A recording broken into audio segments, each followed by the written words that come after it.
Bismillahirrahmanirrahim. Assalamualaikum warahmatullahi wabarakatuh. Alhamdulillah wassalatu wassalamu ala Rasulillah sallallahu alaihi wasallam. Rabbi shrah li sadri wa yassir li amri wa hlul 'uqdatam min lisani yafqahu qawli wa ba'du. Qala Allah subhanahu wa ta'ala, ya ayyuhalladzina amanu taqullaha haqqa tuqatih wa la tamutunna illa wa antum muslimun. Wa qala ya ayyuhan nas ittaqu rabbakumul ladzi khalaqakum min nafsin wahidah wa khalaqa minha zawjaha wa batha minhuma rijalan katsira wa nisaa. Wattaqullaha alladzi tasaaluna bihi wal arham innallaha kana 'alaikum raqiba. Wa qala ya ayyuhalladzina amanu taqullaha wa qulu qawlan sadida yuslih lakum a'malakum wa yaghfir lakum dhunubakum wa man yuti'illaha wa rasulahu faqad faza fawzan 'azima. Allahumma arhamna bil Qur'an. Kaum muslimin, hamba-hamba Allah, setelah kita memuji dan terus bersyukur kepada Allah Subhanahu wa taala, kita bersalawat dan juga senantiasa menyampaikan salam kita untuk Rasulullah sallallahu alaihi wasallam. Pagi hari ini pembahasan kita tentang persiapan dan amalan akhir zaman. Minta maaf sebelumnya, saya mau bertanya terlebih dahulu, berapa orang di antara kita yang belum pernah mendengarkan tentang kajian asas bahwa kita sedang berada di akhir zaman? Tolong dapat diacungkan tangannya yang belum pernah mendengar asas.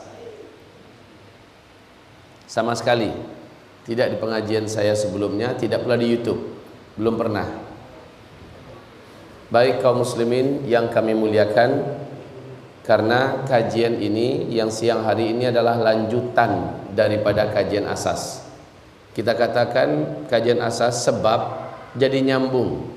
Bagi yang sekarang datang tiba-tiba diajak untuk melakukan persiapan akhir zaman. Sebenarnya apa sih? Ada apa? Apa iya kita di akhir zaman?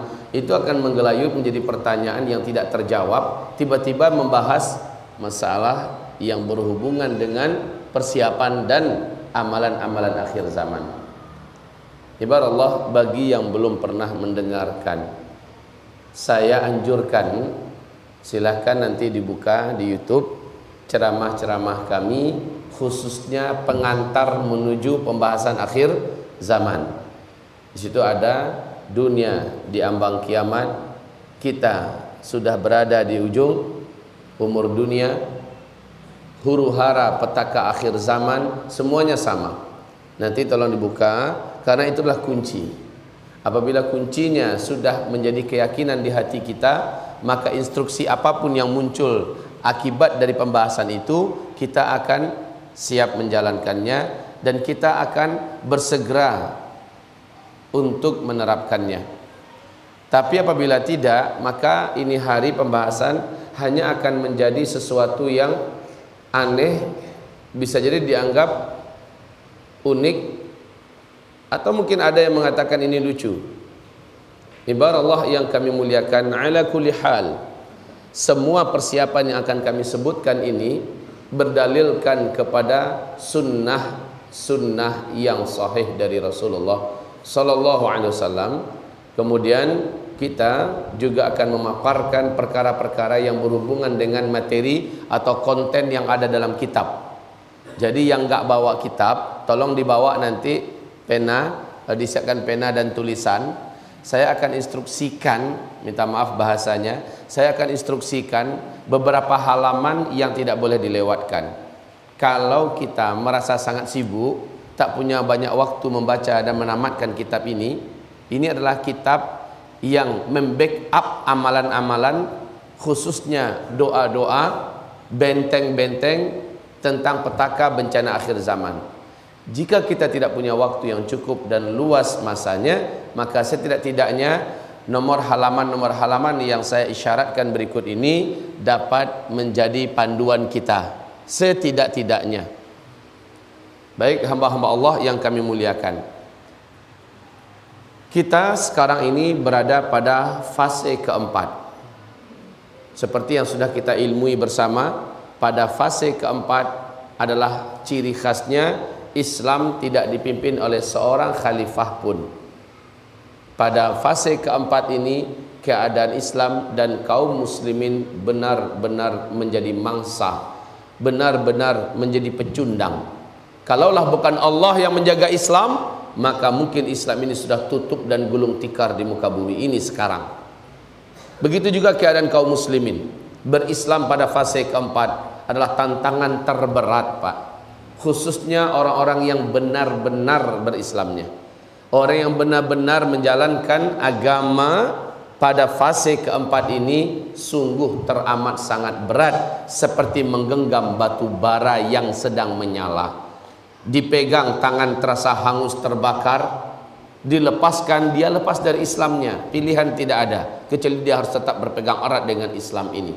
Maka sabda Rasulullah sallallahu alaihi wasallam, siapa yang mampu memegang Islam erat-erat pada masa-masa fitnah ini, nilai pahalanya sama dengan 50 nilai amalan para sahabat. Satu orang yang mengamalkan amalan yang sama yang dulu diamalkan para sahabat di zaman fitnah ini, di mana seluruh orang menentang amalan itu, seluruh orang membenci amalan itu, padahal ini adalah amalan yang dianjurkan dalam sunnah, amalan yang diperintahkan. Maka orang yang mampu mengamalkan amalan itu dan istiqomah di atasnya, dia berhak mendapatkan pahala khamsina rajulan, 50 orang lelaki dari para sahabat. Semulanya sahabat bertanya kepada Rasulullah, khamsina rajulan minhum am minna ya Rasulullah, 50 orang kami atau 50 mereka ya Rasul? Maka Nabi mengatakan bal minkum, 50 dari kamu pahalanya. Ini menandakan apa? Beratnya mengamalkan amalan-amalan yang dulu ringan dikerjakan oleh para sahabat di masa mereka. Kita buat sekarang pada masa ini berat, Pak.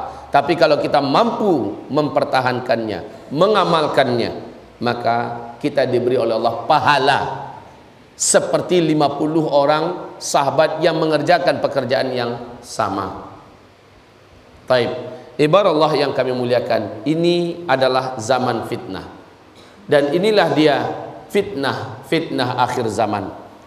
Ibarat Allah, ma'asyiral muslimin yang kami muliakan, dalam fitnah akhir zaman tentu saja yang kita maksud terjadi pada fase keempat ini, di mana pada fase keempat ini dukhan akan menyelimuti bumi 40 hari 40 malam.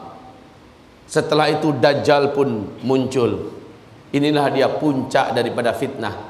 Lalu Nabi Isa turun membunuh Dajjal, salib dihancurkan, Yahudi dihabiskan, manusia berbondong-bondong masuk ke dalam Islam. Barulah Ya'juj Ma'juj muncul. Singkatnya, Allah habisi Ya'juj dan Ma'juj ini.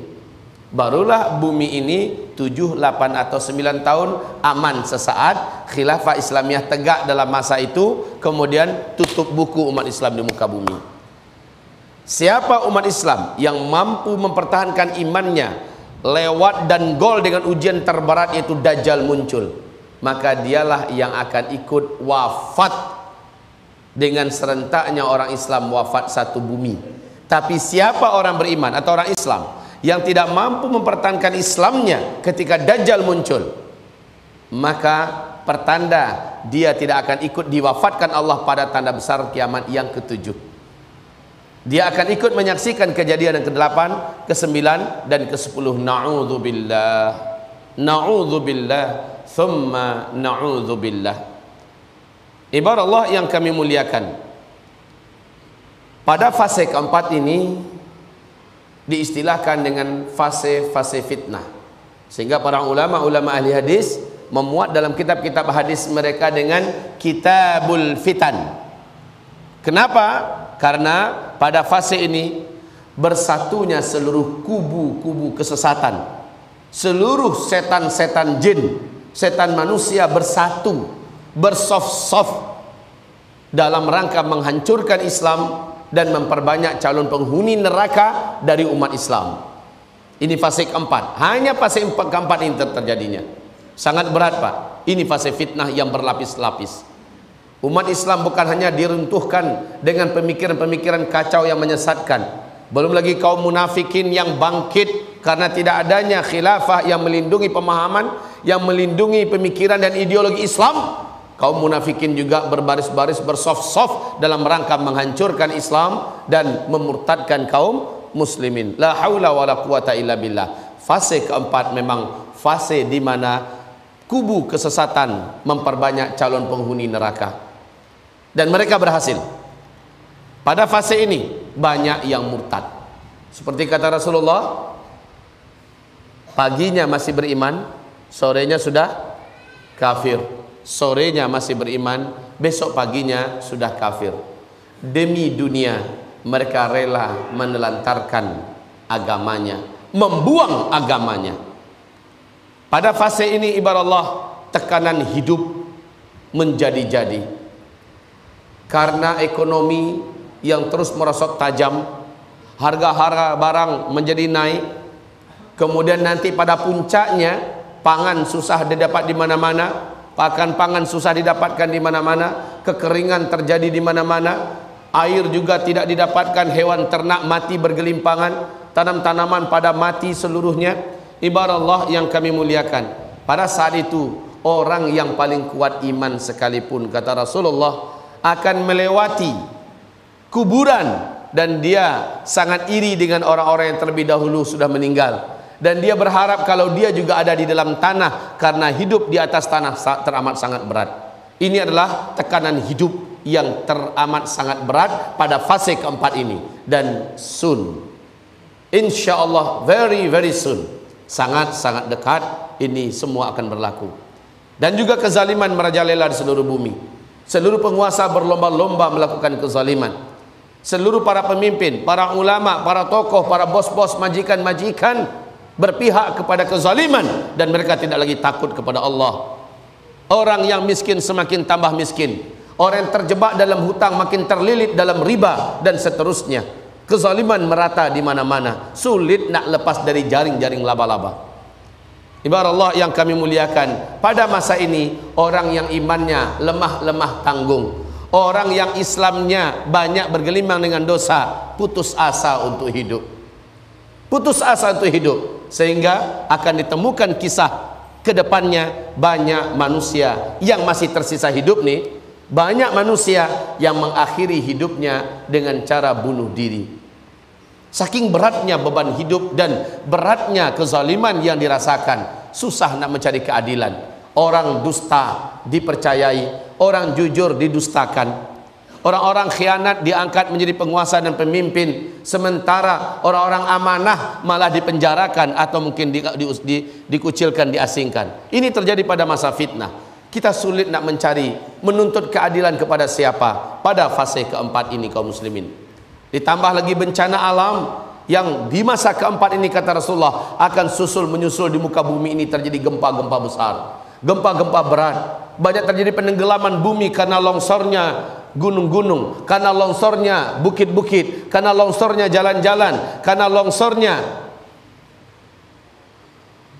dan gempa-gempa ini menyebabkan runtuhnya bangunan-bangunan. Sangat banyak terjadi di muka bumi. Kaum muslimin, ini semuanya akan terjadi dalam waktu tidak lama lagi, di mana kita ada pada fase keempat. Ditambah lagi dengan hantaman meteor yang menjadikan dukhan menyelimuti bumi. Setelah itu bumi tidak lagi memiliki teknologi yang selama ini dibangga-banggakan manusia. Bapak Ibu dapat bayangkan hidup tanpa teknologi? Dapat bayangkan hidup tanpa teknologi? Rumah sakit tidak beroperasi. Sebab apa? Semua peralatannya mengandalkan teknologi. Uang-uang kita yang disimpan di bank tidak bisa ditarik lagi. Sebab apa? Bank pada tutup seluruhnya. Teknologi sudah tidak berfungsi. Ini hadis, Pak. Rasulullah menyebutkan saat nanti Al-Mahdi muncul, kalian sudah kembali seperti zaman sekarang. Albert Einstein dan Steve Jobs juga mengatakan, perang dunia ketiga kalian sudah berperang dengan senjata manual. Ternyata penyebabnya yang sudah kita uraikan secara ilmiah adalah hantaman meteor yang menghantam daratan bumi kita. Michel Penn menjelaskan bahwa akibat dari hantaman ini semua teknologi di muka bumi terhenti bukan sesaat, tapi forever. Kaum muslimin yang kami muliakan, ini menambah beratnya beban hidup. Rumah-rumah yang berteknologi tinggi menjadi tidak berfungsi. Air yang masuk ke rumah menggunakan keran. Keran selama ini bisa memindahkan air ke rumah-rumah melalui teknologi, tidak. Teknologinya sudah berakhir, maka tidak ada air yang dapat dimasukkan ke dalam rumah-rumah penduduk, khususnya yang tinggal di kota-kota. Semakin berat, Pak. Di kota-kota untuk survival semakin berat. Masih nasib baik kalau di pedusunan, di kampung-kampung masih ada yang bisa digarap, tanah masih bisa digali untuk mencari air dan sebagainya. Kaum muslimin, ini orang yang tinggal di tingkat 5, tingkat 6 di apartemen-apartemen, bagaimana nasib mereka? Lift sudah tidak berfungsi, listrik sudah tidak ada. Dapat dibayangkan kacaunya kehidupan, Pak. Dapat dibayangkan betapa beratnya tekanan hidup. La haula wala quwata illa billah. Penyakit bermunculan, dan penyakit itu tidak dapat diatasi dengan pengobatan-pengobatan medis yang berteknologi tinggi. Kita akan kembali mengobati berbagai macam penyakit dengan cara-cara manual dan cara-cara islami. Ibarat Allah yang kami muliakan, mengingat ini semua, menimbang ini semua, ada bekalan-bekalan, persiapan-persiapan yang secara fisik mesti kita lakukan dari sekarang. Jika memang benar dalam 1-2 tahun ini meteor-meteor ruang angkasa berhasil menjebol pertahanan lapisan atmosfer bumi kita, dan apabila memang benar NASA Amerika mengatakan bahwa ini adalah tahun terakhir bumi kita ada di tengah-tengah arus sungai meteor di ruang angkasa, maka peluang bumi kita mengalami hantaman ini juga semakin mendekatkan kita kepada keyakinan, karena Nabi sudah menyebutkan meteor akan menghantam bumi dan terjadilah hujan meteor apabila umatku di muka bumi sudah melakukan 3 perkara bersamaan. Pertama, kata Rasulullah, silakan ulangi yang pertama. Apabila di tengah umatku sudah banyak bermunculan penyanyi-penyanyi wanita. Yang kedua, apabila musik dan alat-alat musik sudah menyebar dan digemari oleh umatku di mana-mana. Yang ketiga, apabila barang-barang haram sudah dikonsumsi di mana-mana, barang-barang memabukkan sudah dikonsumsi, menyebar di mana-mana, mudah mendapatkannya. Bila yang 3 ini sudah terkumpul pada umatku dalam satu saat, dalam satu masa, pada umatku ya, bukan orang kafir. Kalau orang kafir sudah pastilah, tapi pada umat Nabi, apabila ini sudah berkumpul pada umatku, maka siap-siaplah menanti banyaknya penenggelaman bumi, banyaknya terjadi perubahan bentuk dan muka manusia kepada wajah-wajah yang jelek seperti zombie-zombie berjalan, dan juga kepada hujan meteor. La haula wala quwata illa billahil aliyyil azim. Ibarat Allah, masyiral muslimin, kelaparan dan kehausan secara global karena makanan langka, tidak adanya tumbuhan-tumbuhan yang bisa hidup, buah-buahan yang berbuah berhenti total. Dapat dibayangkan, Pak? Maka pantaslah Nabi dalam hadis Sahih Imam Bukhari mengatakan, tidaklah terjadi kiamat sampai makanan di muka bumi ini sulit untuk didapatkan. Saat itu tetangga tega mendatangi tetangganya yang lain dan membunuhnya hanya demi memperebutkan makanan yang ada pada tetangga itu. Saking beratnya hidup ini akan terjadi, dan ini terjadi seluruhnya pada fase keempat. Inilah masa di mana di seluruh dunia banyak terjadi perampokan-perampokan, pembunuhan terjadi di mana-mana, perang demi perang di seluruh dunia. Masa itu pasti akan kita alami karena tuntunan Rasulullah pasti, Pak. Rasulullah menyebutkan dengan detail fitnah-fitnah di akhir zaman. Dalam kitab ini, Ensiklopedia Akhir Zaman, Nabi menyebutkan banyaknya terjadi pembantaian-pembantaian, pembunuhan-pembunuhan, perampokan-perampokan di mana-mana di muka bumi ini. Kemurtadan dan kesesatan yang membatalkan keislaman. Pada masa ini ibarat Allah, mau tidak mau, orang yang mengerti dengan kajian ini dituntut untuk melakukan persiapan. Nah, persiapan ini ada yang sifatnya ilmiah dan imaniyah, ada yang persiapan sifatnya fisik, ada yang persiapan sifatnya kebendaan, ada yang persiapan sifatnya ruhiyah dan amalan. Ini yang akan saya uraikan pada siang hari ini. Mungkin saya akan percepat saja nanti Pak, slide-nya saya percepat. Kalau Bapak ingin bertanya, silakan ajukan pertanyaan. Mungkin jadi setengah jam nanti session kita akan bukakan untuk tanya jawab. Karena ini penting bagi yang akan memperhatikan keselamatan agamanya, keluarganya, dunia akhiratnya. Tolong serius nanti melakukan persiapan-persiapan ini. Dan ingat satu lagi, semua persiapan yang kami sampaikan tidak pun terjadi kiamat. Anggaplah kiamat itu ribuan tahun lagi terjadinya, tidak pun terjadi kiamat, semua persiapan ini tetap bermanfaat dunia akhirat. Tidak ada yang sia-sia. Tidak akan ada yang sia-sia. Baik, melakukan persiapan adalah lebih baik daripada sama sekali tidak melakukan persiapan. Toh persiapan ini juga ternyata tidak ada ruginya seujung kuku pun. Mari kita lihat persiapan yang pertama. Persiapan ilmu dan iman. Bedakan antara orang yang berilmu dengan yang tidak berilmu. Saya umpamakan Pak, kalau Bapak ketemu dengan belut, warnanya hitam. Karena yang Bapak tahu cuma belut itu bisa dimakan. Dan Bapak nggak tahu bahwa ada ular hitam, ular tanah, ular hitam. Kalau seandainya Bapak tidak tahu, itu Bapak anggap juga belut. Akhirnya Bapak mencoba menangkapnya dengan tangan Bapak seperti Bapak menangkap belut. Karena tidak tahu, resikonya adalah kita dipatuk oleh ular yang paling berbisa itu Pak. Ini contoh. Beda orang yang tahu dengan yang tidak tahu. Yang kedua, Ustadz Zulfahendra, dia nggak tahu kalau saya akan mengejutkannya dari belakang dengan cara meninju bagian bahunya dengan tinjuan yang ringan saja. Karena beliau tidak tahu, beliau tidak melakukan persiapan. Kalau ada persiapan gini kan nggak apa-apa kan? Tidak seberapa tinjuan yang sedikit itu. Oi. Tapi karena nggak tahu, sakit Pak. Mungkin lemes sehari 2 hari. Karena nggak tahu. Jadi tahu dengan tidak tahu beda. Ilmu untuk persiapan sebagai persiapan tentang akhir zaman ini penting sekali. Ilmu apakah yang perlu kita pertama untuk mempersiapkannya? Yang pertama, mengilmui tentang karakter dan seluk-beluk fitnah akhir zaman. Nampak nggak? Kurang nampak? Yang di sudut agak kurang nampak, silakan di sini. Agak lapang. Nggak asik nonton itu dari samping. Apalagi yang ditayangkan adalah induknya di sana. Silakan. Bismillah. Mengilmui tentang karakter dan seluk-beluk fitnah akhir zaman. Sehingga Pak, kita nggak dibodoh-bodohin orang. Setiap perkembangan yang terjadi kita langsung bisa mengonekkannya, dikonekkan dengan ilmu kita. Oh ya, ini dia. Habis ini urutannya adalah ini. Habis ini adalah begini.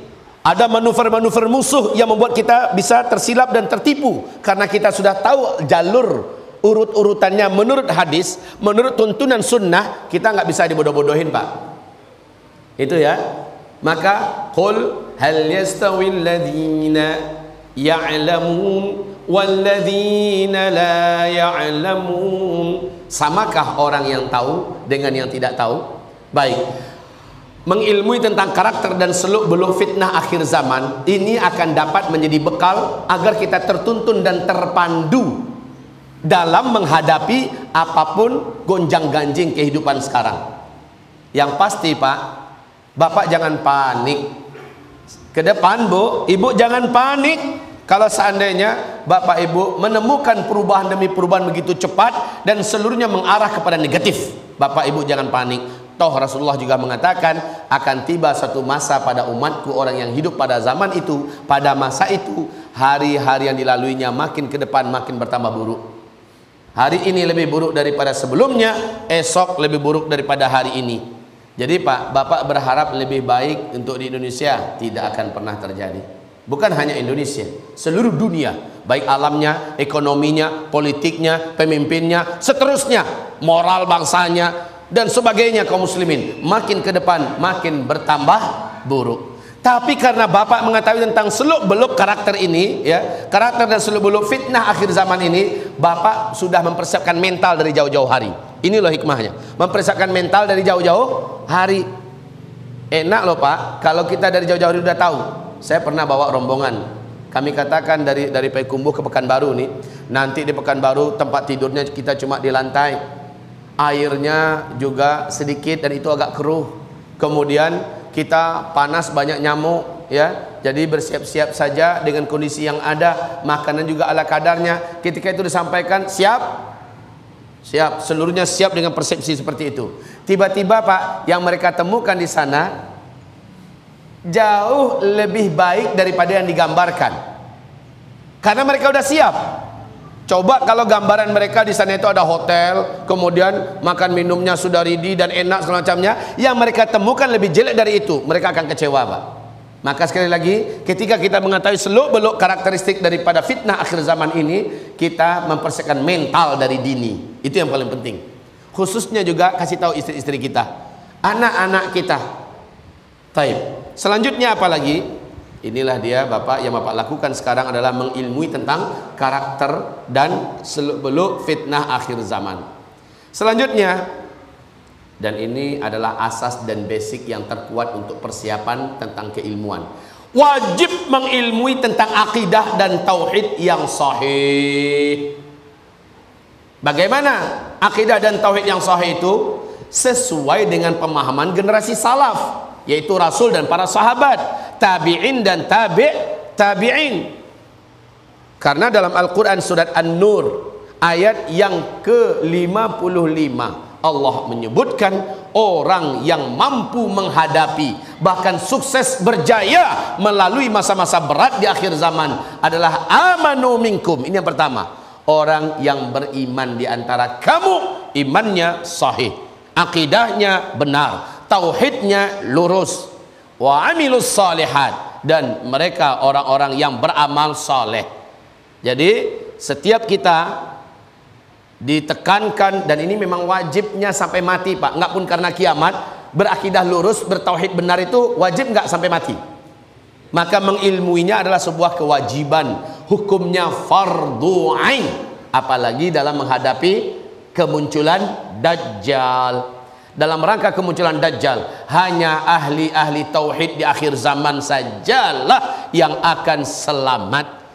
Nah, sekarang kita ingin pastikan kita termasuk di antara mereka enggak? Kita udah belajar tentang tauhid yang benar enggak?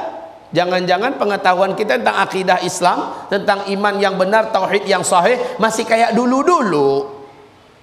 Kita harusnya bertanya Pak, macam mana Rasul dan para sahabat berakidah, bertauhid?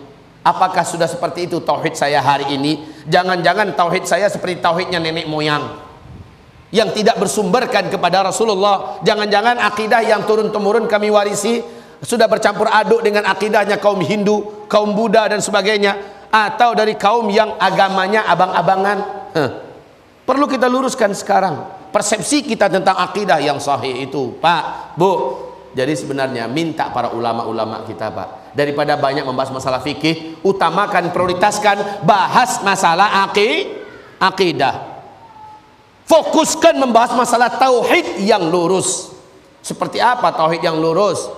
Tidak ada perbedaan pendapat para ulama tentang masalah tauhid. Perbedaan pendapat ini banyaknya hanya di bidang fikih.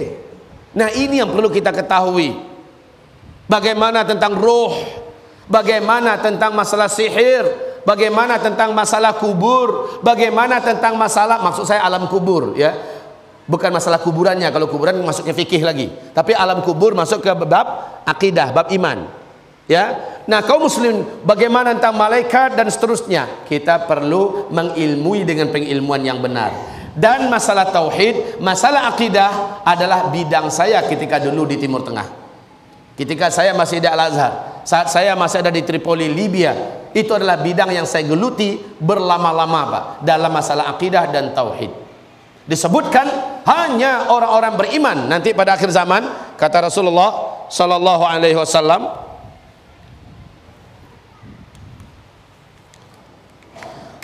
manusia akan terpisah nanti kepada dua kelompok. Dua kelompok. Yang pertama disebut oleh Rasulullah sallallahu alaihi wasallam fustatu imanin la nifaqa fi. Kelompok yang pertama yaitu kelompok iman yang tidak ada sedikit pun kemunafikan di dalamnya. Jadi murni orang-orang beriman yang ada di situ. Yang kedua, fustatu nifaqin. Kelompok kemunafikan, la imana fi. Ini umat Nabi loh ya. La imana fi. Yang tidak ada keimanan di dalamnya sedikit pun. Nah, pada zaman kita ini kita akan dibelah oleh Allah menjadi dua kelompok saja. Satu, kelompok iman yang tidak ada sedikit pun kemunafikan. Dua, kelompok munafik yang tidak ada iman sedikit pun. Apa yang membedakan dua kelompok ini? Yaitu fitnah duhaima. Saya sudah pernah menjelaskan fitnah duhaima di sini. Sudah pernah saya jelaskan? Kalau ada yang mengatakan belum, sabana palupu. Benar-benar pelupa. Kaum muslimin, kalau belum tahu apa itu fitnah duhaima, nanti tolong rujuk kepada kitab kita ini, buka halaman 193 sampai 220-an. Nanti lihat ada pembahasan masalah fitnah duhaima, di mana kata Rasulullah, siapa yang selamat dari fitnah duhaima ini, dia pasti selamat dari dajjal. Siapa yang terkena oleh fitnah duhaima, maka dia tidak akan selamat dari dajjal. Jadi kalau ada yang belum tahu, tolong kembali buka kitabnya. Taib kaum muslimin yang kami muliakan. Jadi kita kembali di sini mengilmui akidah dan tauhid yang sahih sesuai dengan pemahaman generasi salaf. Pastikan kita termasuk sebagai ahli tauhid seperti mereka. Di sini saya tulis wajib baca Zaz. Nampak? Wajib baca Zaz. Halaman 193 ada hadis sahih. Zaz itu apa? Ini dia. Zaz itu adalah zikir akhir zaman. Saya singkat ya. Nanti kalau ensiklopedia akhir zaman, EAZ. Nanti ada pandu-panduan saya, baca EAZ halaman sekian. Ini saya tuntun Bapak Ibu supaya mendapatkan dalilnya, ya. Bapak Ibu yang kami muliakan, karena di sini Rasulullah SAW mengatakan, ada yang bawa kitab ini enggak? Ada yang enggak bawa? Ya, tolong lihat halaman 193 contohnya. Saya tahu Bapak Ibu tidak punya banyak masa untuk baca nih kitab. Kalau kita sedang ngaji gini, bagusnya nih di bawah. Saya sudah kasih tahu dulu, asal ngaji dengan saya di bawah. Kecuali tema kita sudah keluar dari tema akhir zaman. Selama masih ngaji tentang akhir zaman, di bawah. Lihat nih, ada hadis. Nabi mengatakan umatku akan terpecah menjadi dua golongan. Umat Nabi, orang Islam yang masuk dalam kelompok abu-abu, yaitu kelompok munafik, ketika Dajjal keluar, dia pasti akan sujud menyembah Dajjal. Tapi umat Nabi yang selamat dan bergabung dalam kelompok iman, insya Allah Ta'ala dia akan termasuk di antara yang selamat dari Dajjal. Maka pastikan Bapak Ibu seluruhnya ada dalam kelompok ahli iman ini, ahli tauhid ini. Yang pertama yang saya lakukan adalah pelajari dari sekarang. Jadi tolong Pak, tolong seluruhnya kaum muslimin, ustadz-ustadz kita yang diundang ngaji di sini, ulama-ulama kita yang kita datangkan kemari, mintalah kepada mereka dengan serius agar mereka mengajarkan kepada kita tentang akidah yang sahih, tauhid yang lurus menurut manhaj salafus saleh. Begitu ya? Baik. Ini berikutnya. Selanjutnya, lihat berikutnya Bapak Ibu. Memahami karakteristik musuh-musuh Islam, serta memastikan tidak termasuk di antara kelompok mereka. Lah ini Pak, Nabi menyebutkan, lihat dalam EAZ, baca EAZ halaman 846 sampai 853. Nih dari kitab ini, Nabi menyebutkan ada beberapa kelompok calon pengikut Dajjal, dan ketika Dajjal keluar mereka benar-benar pasti menjadi pengikut Dajjal, ditopang oleh dalil-dalil yang sahih dari Rasulullah. Ada di kitab ini Pak. Nah kita harus mengetahui siapa-siapa kelompok itu. Sudah pernah saya bahas ini? Belum kan? Belum kan? Belum. Kelompok-kelompok pengikut Dajjal belum pernah saya bahas di sini. Ya. Di kitab ini kita pandukan di halaman 846 sampai 853, Pak. Termasuk di situ adalah Khawarij. Itu sudah saya bahas di MRBJ. Nah, makanya antum bilang sudah itu karena antum ikut di MRBJ. MRBJ saya sudah mengupas tuntas masalah Dajjal sampai ke tingkat siapa-siapakah pengikut Dajjal nanti. Yang paling banyak dari umatku menjadi pengikut Dajjal kaum wanita, kata Rasulullah. Wanita yang macam mana perlu dibaca di sini. Para ahli bid'ah, kata Rasulullah. Bid'ah yang macam mana? Ternyata bid'ah-bid'ah macam Syiah itu, Pak. Bid'ah-bid'ah macam Ahmadiyah. Ya, bid'ah-bid'ah macam Arqam bin Abil Arqam yang ada yang ngaku-ngaku sebagai kelompok-kelompok ini, Pak. Bidah-bidah macam ini, bidah akidah. Mereka lah yang akan menjadi para pengikut Dajjal. Nah, sekarang kita wajib mengetahui karakteristik mereka, musuh-musuh Islam ini, serta memastikan bahwa kita tidak termasuk di antara mereka. Jadi wajib diilmui tentang masalah perkara yang berkaitan dengan barisan musuh-musuh Islam zaman sekarang. Kita harus tahu, Pak. Kita harus tahu siapa-siapakah mereka. Taib ibarat Yahudi dah jelas. Nasrani dah pasti. Kelompok-kelompok kebatilan, sekte-sekte sesat menyimpang dalam Islam, itulah mereka diantaranya juga. Para kaum LGBT, ternyata para ahli nafsu dan syahwat yang menyimpang, juga para pengikut Dajjal. Kita pastikan, Pak, anak kita tidak termasuk itu, anak gadis kita tidak termasuk itu, dan seterusnya. Menjadi suatu kemutlakan kita mengetahui perkara ini. Baik. Mengilmui tentang karakteristik berikutnya, ya, mengilmui tentang karakteristik firqatun najiyah dan taifah al-mansurah. Pastikan kita salah seorang di antara mereka. Coba mohon dengan jujur angkat tangan siapa yang belum tahu apa itu firqatun najiyah, apa itu taifah mansurah. Tolong angkat tangan yang belum tahu. Yang belum tahu firqatun najiyah itu apa? Allahu Akbar, mayoritas. Mengilmui tentang karakteristik firqatun najiyah, satu kelompok, kan Nabi berkata umatku akan terpecah menjadi 73 kelompok, 72-nya sesat masuk neraka, cuma satu kelompok yang selamat masuk surga. Nah, yang selamat masuk surga inilah yang disebut dengan firqatun najiyah. Sepakat seluruh ulama-ulama ahli mazhab kita, sepakat ulama-ulama ahli hadis kita menyebutkan firqatun najiyah adalah satu kelompok dari 73 kelompok yang disebutkan Nabi yang akan muncul di akhir zaman. Nah, satu kelompok itu pastikan kita yang termasuk yang satu itu, Pak. Dan satu itu tidak terkait dengan nama. Oh, dia adalah Muhammadiyah, dia adalah Nahdlatul Ulama, dia adalah Persis, dia adalah Wahdah Islamiyah, dia adalah Salafi, dia adalah, tidak begitu. Nama-nama itu tidak itu standarnya. Substansinya yang perlu kita ketahui dan pastikan diri kita ada dalam substansi itu. Jadi firqatun najiyah ma ana alaihi al-yaum wa ashabi. Mudah-mudahan suatu ketika saya sempat menguraikan tentang firqatun najiyah. Lalu bedanya apa dengan taifah mansurah?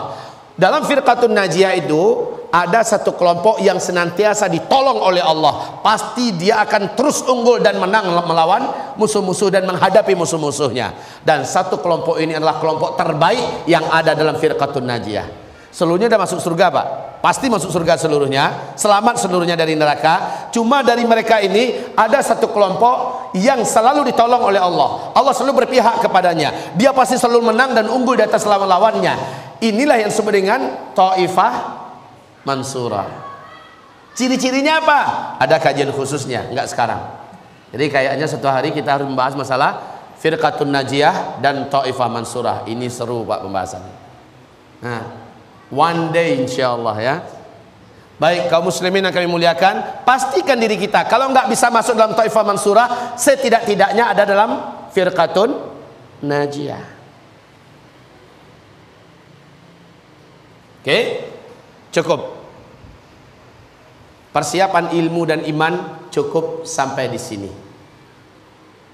Pastikan kita dalam persiapan ini sudah mulai melakukannya. Masjid Al-Ikhlas, fokus dah dan konsentrasilah melakukan pendalaman keilmuan tentang perkara-perkara yang saya sebutkan ini.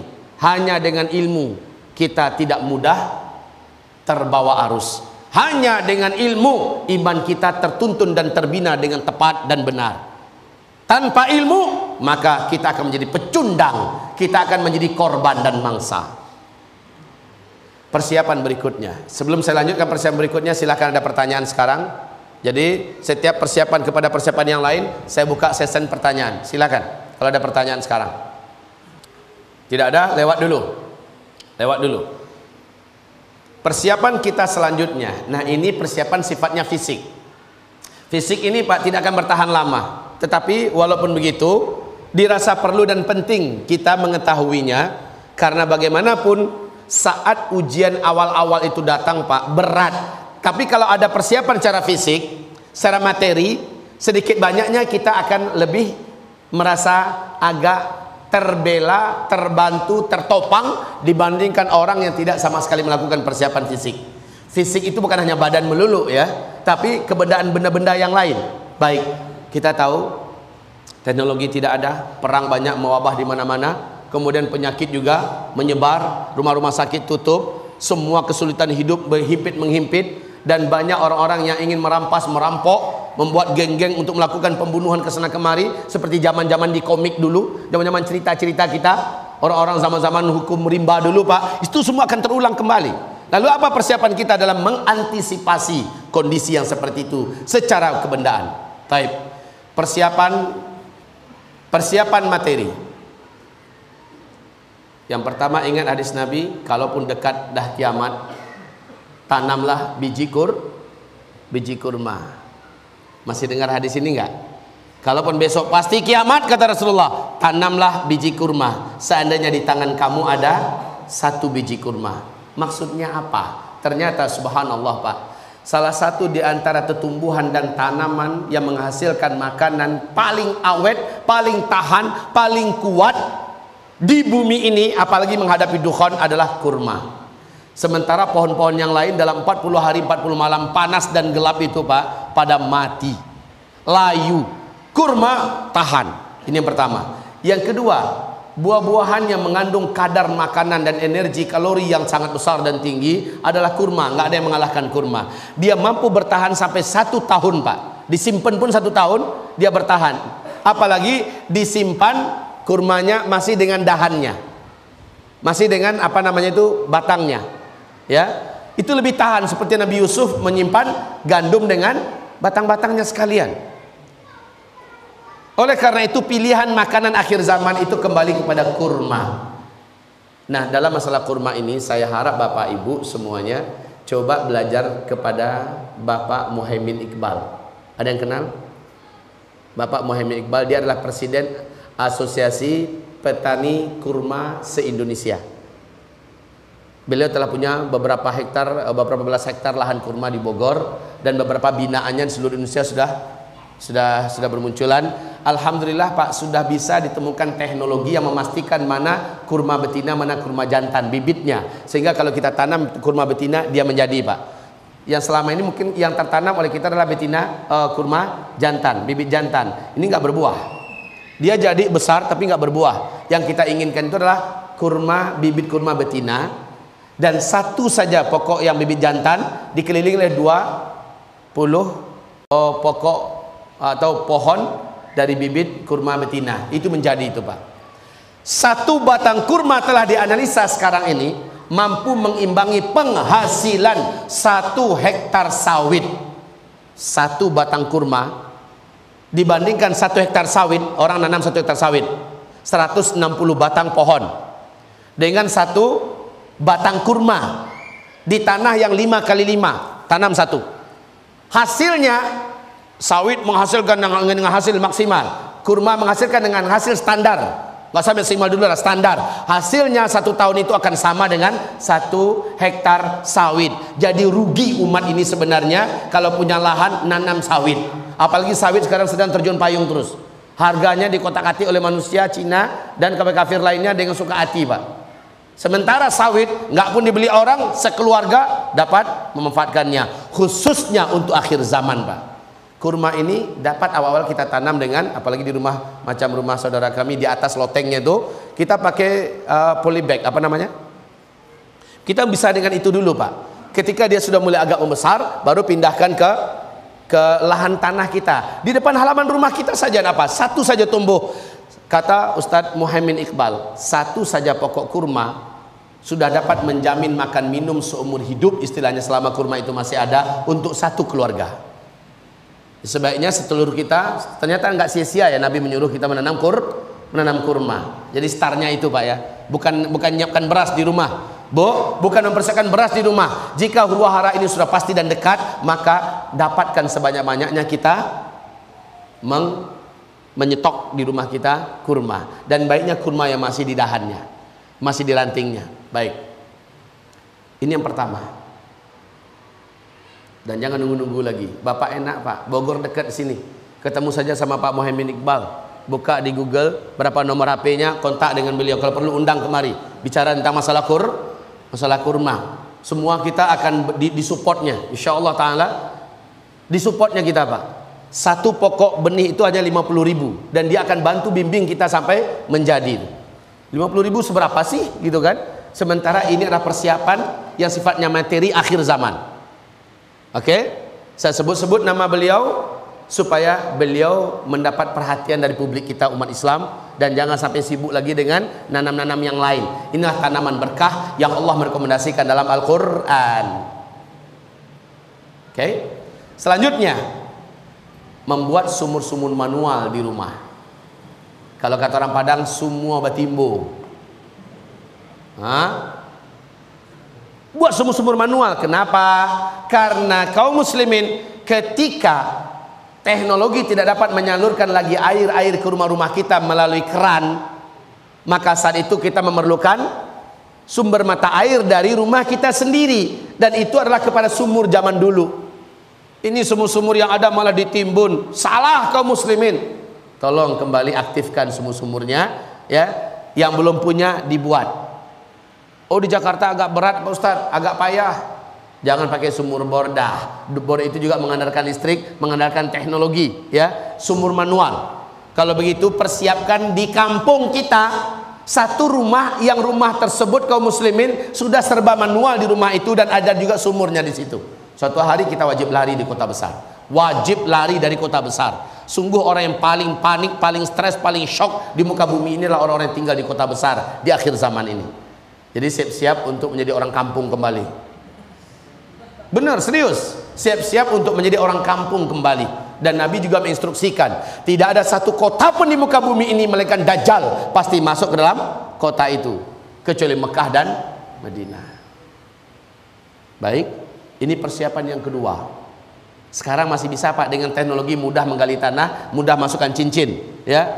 Tapi ketika teknologi udah nggak ada, jadi sulit membuatnya. Sampai mencret Bapak mau gali itu, belum tentu akan ketemu air. Sekarang masih enak Pak, jadi bisa dibantu, dimudahkan dengan teknologi. Ayo gali sekarang, buat sumur-sumur manual. Rugi nggak buat sumur manual? Kalaupun terjadi 1000 tahun lagi kiamat, rugi nggak buat sumur manual? Tetap nggak rugi, tetap berguna nggak? Tetap berguna kaum muslimin. Begitu juga nanam kurma, rugi nggak? Nanam kurma nggak ada ruginya. Dengan ada kurma, rasa ada bangga seorang muslim itu muncul di dada kita. Terus juga ada buah-buahan yang dapat kita nikmati. Khususnya bulan Ramadan kita nggak perlu beli-beli lagi. Bisa banyak sedekah pada masyarakat luas. Ya kan? Rugi nggak? Maka setiap apa persiapan yang kami sebutkan, tidak ada satu pun yang membuat kita rugi. Nggak ada. Berikutnya, mengemaskan dan memperakkan uang-uang kertas kita. Nggak apa-apa start dari sekarang. Jangan lagi nabungkan uang kita di bank-bank. Dengar orang bank ini dah ciutnya di mereka nih. Ustadz ini buat kami rugi aja nih. Enggak, bukan begitu Pak. Kalau ada yang kerja di bank sini, kami enggak buat bank rugi. Tapi Bapak pun kami anjurkan ya. Orang bank sini kami anjurkan ya. Kalau ada yang kerja di bank, khususnya bank syariah nih, kami anjurkan uang ini kembalikan kepada dinar dan dirham, atau kepada emas batangan, emas kecil batangan. Kenapa demikian? Nabi menyebutkan ketika Al-Mahdi keluar, kalian saat itu sudah kembali menggunakan dinar dan dirham, emas dan perak sebagai mata uang kalian. Di hadis yang lain Nabi mengatakan, uang-uang kertas kalian akan berserakan menjadi mainan anak-anak. uang-uang kertas. Masya Allah, nggak pernah ada uang kertas zaman Nabi, Pak. Tapi Nabi menyebutkannya seolah Nabi dikasih tahu bahwa nanti manusia pernah tertipu dengan menggunakan uang kertas. Uang kertas ini uang tipuan kaum muslimin. Bukan mata uang ini sebenarnya. Mata uang sebenarnya ada dinar dan dirham. Amerika tahu itu. Yahudi tahu itu, bahwa nggak lama lagi dunia akan kembali membuang dolar, euro dan segala macamnya. Orang tidak mengakuinya dan orang kembali kepada dinar dan dirham. Ayo, yang punya uang di bank, beransur-ansurlah, belikan pada emas. Rugi nggak beli emas? Rugi nggak diemaskan uangnya? Hilang nggak uangnya? Enggak. Kalau uang di bank, Pak, saat teknologi musnah, babak gigit jari, teringat angkanya, nolnya di belakang panjang, hanya sekedar memori yang disesali. Seumur hidup Bapak habis untuk nabung banyakkan uang di bank, mau ditarik teknologi udah nggak ada, gigit jari. Ahsannya beransur-ansur, Pak. Secara diam-diam belilah, hubungi gerai apa? Gerai dinar. Ya, hubungi gerai dinar, termasuk Bapak Muhammad Iqbal. Nah, ini beliau salah seorang ownernya. Jadi sekali undang kemari bicara tentang kurma dan bicara tentang dinar sekalian dengan beliau. Bagaimana kita bisa menabung dalam bentuk dinar. Ini juga oke kaum muslimin. Tapi sebaiknya tabungan itu tabungan pribadi, kita yang simpan. Jangan lagi simpan di bank, ya. Simpan di bank itu sekali lagi fiktif. Simpan bentuk dalam bentuk yang asli. Pegang emasnya, diam-diam cukup suami istri yang tahu, simpan di mana tempat yang hanya kita dan istri yang tahu. Jangan diumumkan, saya sudah mulai, saya simpan di rumah, insya Allah hilang. Kaum muslimin, mulailah uang kertasnya didinarkan dan didirhamkan. Sekali lagi saya katakan, ada ruginya enggak nasihat ini dan anjuran ini? Tidak ada. Kapan kita perlu, toh bisa dijual lagi emasnya, ya kan? Kalau ternyata masih lama, ini simpanan yang paling aman, yang tidak akan dengan turun naiknya dolar dan segala macamnya. Baik kaum muslimin, selanjutnya persiapkan alat-alat penting kehidupan yang manual. Seperti apa contohnya? Kompor manual, Pak, yang pakai sumbu. Sekarang rata-rata di rumah-rumah mungkin nggak ada yang gunakan ini lagi kan, pakai sumbu. Sekarang persiapkan, Pak. Dan ini pun kapan-kapan listrik mati segala macamnya, gas macet segala macamnya, kita sudah standby dengan kompor manual, tetap berguna tuh barang, ya kan? Korek api, saat orang sudah menghidupkan dengan sekali hidup kompor gas itu langsung hidup. Ada mencis itu dibuat dengan teknologi, ini juga akan musnah. Siapkan korek api kan murah, Pak. Belilah satu kardus, simpan di rumah. Nggak ada ruginya, kapan-kapan diperlukan itu kaum muslimin, ya. Dan juga harganya nggak seberapa kok. Lilin, ketika teknologi lampu-lampu segala macam musnah, maka kita dapat menggunakan lilin dihidupkan. Malam hari yang gelap gulita, kita punya lilin. Orang tinggal ngemis, minta pada saya, bagi aku satu dong. Kita punya stok di gudang. Dan lilin ini juga nggak ada ruginya disimpan. Dia nggak pernah busuk, nggak pernah lapuk, ya kan? Betul tidak? Oke. Begitu juga dengan lampu badai. Ganti petromak, ya. Lampu badai, Pak, ada kasih minyak tanah sedikit, lampu badai ini bisa dibawa kemana-mana.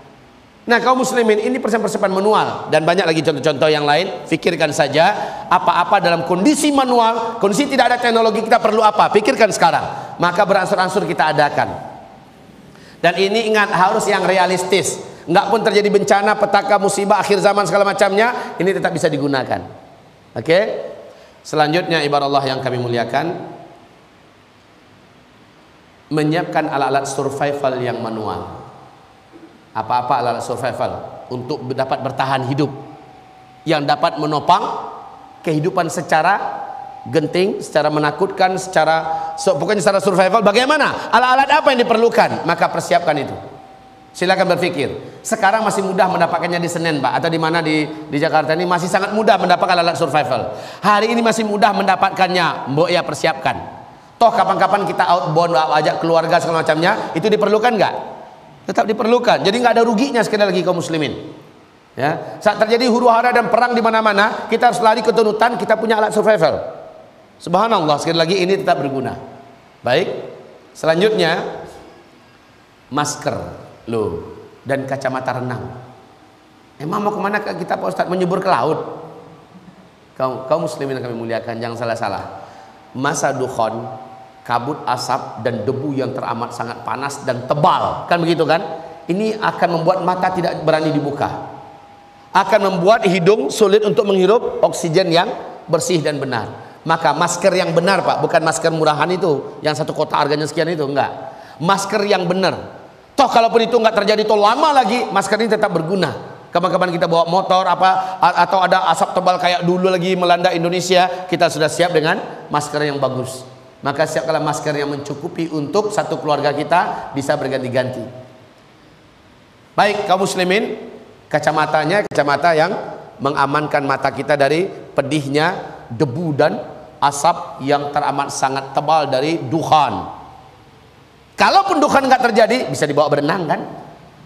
Jadi nggak ada ruginya.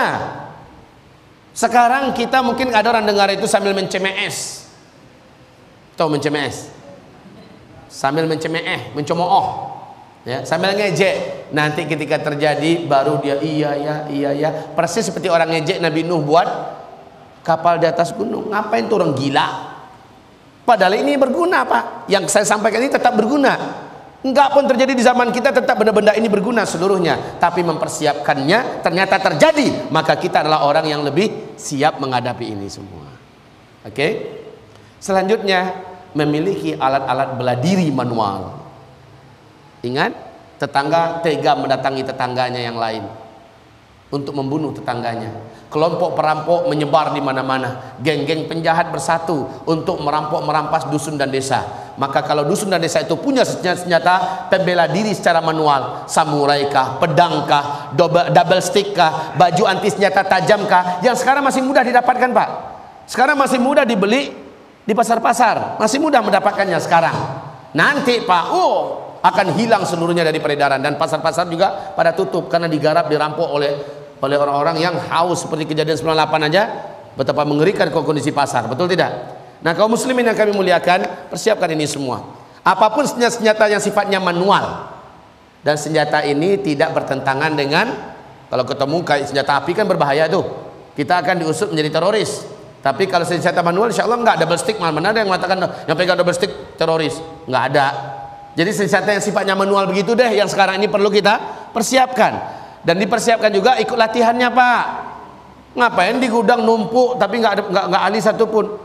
Saat putarkan double stick kepala yang kena. Oke, baik kaum muslimin yang kami muliakan, selanjutnya alat dan obat-obatan tibbun nabawi. Ini ya. Tentu saja dengan punya alat ini kita juga dituntut untuk sedikit banyaknya kita punya basic tentang tibbun nabawi. Agar semua gangguan penyakit, semua apapun yang secara penyakit yang dialami oleh diri kita dan keluarga kita, kita dapat mengatasinya. Seperti alat bekam dengan segala perangkatnya. Lanjut. Nah ini dia. Lihat ini. Ini adalah puncak. Jika sudah dekat. Apanya dimaksud dengan jika sudah dekat? Kalau sudah pasti dekat terjadinya dukhan, yaitu dengan pemberitaan dari NASA dan para pakar-pakar astronomi dunia, di TV-TV juga disebarkan bahwa dalam 1,5 bulan yang akan datang atau 2 bulan yang akan datang, bumi kita mengalami hantaman meteor yang cukup besar. Kalau sudah seperti itu beritanya Pak, maka yang harus segera dilakukan jangan lagi main-main. Ambil sikap tegas, ambil langsung langkah-langkah yang pasti. Jika tidak Bapak menyesal, Bapak rugi. Ya, karena memang indikasi menuju ke arah sana sudah semakin terlengkapi ciri-cirinya. Apa yang kita lakukan? Jika sudah dekat ini, kalimatnya pasti loh. Di waktu yang sama langsung perbandingkan dengan Saudi. Apakah di Saudi sudah terjadi keributan dan kegaduhan antar keluarga kerajaan enggak? Kalau sudah terjadi perang-perang saudara dalam kerajaan Arab Saudi, sudah ada, positif dah tuh. Ada lagi berita meteor akan jatuh, diberitakan secara resmi mendunia, maka ini sudah positif Pak. Kalau begitu caranya, Bapak Ibu jangan main-main lagi. Apa yang harus dilakukan? Berikut ini. Yang pertama, hijrahlah ke pedusunan. Hijrahlah ke pedusunan. Tinggalkan kota-kota besar kita. Lalu bagaimana? bentuk kawasan hijrah orang-orang beriman, Pak. Sebaiknya kita punya tetangga yang sudah punya iman, yang taat, yang soleh. Dari sekarang ada baiknya Bapak mempersiapkan dengan orang-orang yang sama-sama beriman satu kampung kecil yang kita beli dari sekarang bersama-sama, kapling-kaplingkan, dibangun rumah manual sederhana ala kadarnya, ya, dengan semua peralatan manual di situ, di mana hanya orang-orang beriman saja yang akan tinggal di situ. Ini subah. Pindah cepat, tinggalkan kota-kota besar. Demi Allah, Bapak takkan sanggup bertahan hidup lama di kota-kota besar, karena kota-kota besar adalah pusat fitnah terberat dan terbesar di akhir zaman ini. Ya, berikutnya, jual semua aset-aset dan barang-barang berteknologi. Ya, kalau ada mobil-mobil mahal yang harganya 500 juta, 600 juta, 700 juta, 1M, kalau memang ada kaum muslimin, segera lepaskan, jual pada orang yang tidak beriman. Agak murah pun sehingga dia cepat beli, nggak apa-apa. Lalu hasil penjualan itu tutupi semua hutang kita, itu nomor satu dulu. Ya, yang kedua, belikan kepada emas. Siapkan itu emas-emas, kepingan kecil-kecil. Ya. Kemudian kaum muslimin kami muliakan, persiapkan apa-apa yang harus disiapkan ini secara manual-manual tadi itu, persiapkan semuanya. Bapak Ibu, kemudian kalau Ustadz dalam 2-3 bulan kami masih perlu mobil, beli mobil murah yang harga 70 juta, sementara kita jual tadi 500 juta kan. 70, masih bisa dipakai dalam rangka-rangka pindah itu, pindahan, kita masih pakai mobil jelek itu. Kalau perlu rental aja dah. Itu teknis tuh kaum muslimin. Tapi pada intinya kita disuruh menghabiskan aset-aset kita, jual semuanya. Karena setelah itu mobil akan menjadi barang-barang rongsokan, semahal apapun orang akan mau lagi kalau disedekahkan. Karena sudah nggak bisa berfungsi. Pesawat tidak bisa terbang, kapal-kapal tidak bisa jalan, semua tidak berfungsi. Untuk apa tuh benda? Kiloan pun orang akan mau beli. Jadi jual ketika ini sudah pasti loh ya, jangan sekarang ya. Jangan sekarang. Sekarang silakan nikmati dulu, manfaatkan untuk ibadah kepada Allah Subhanahu wa taala. Tapi kalau udah pasti jual. Dan kalau bisa sedekahkan sebanyak-banyaknya biar kebawa ke akhirat, Pak. Siapa tahu jatuh meteornya ke kota kita, meninggal kita langsung. Kita udah berinfak di jalan Allah, Masya Allah. Harta kita kebawa semuanya. Itu yang paling ideal. Taib, kaum muslimin yang kami muliakan. Sekarang persiapan fisik dan keahlian. Silakan, ada pertanyaan yang tadi? Silakan.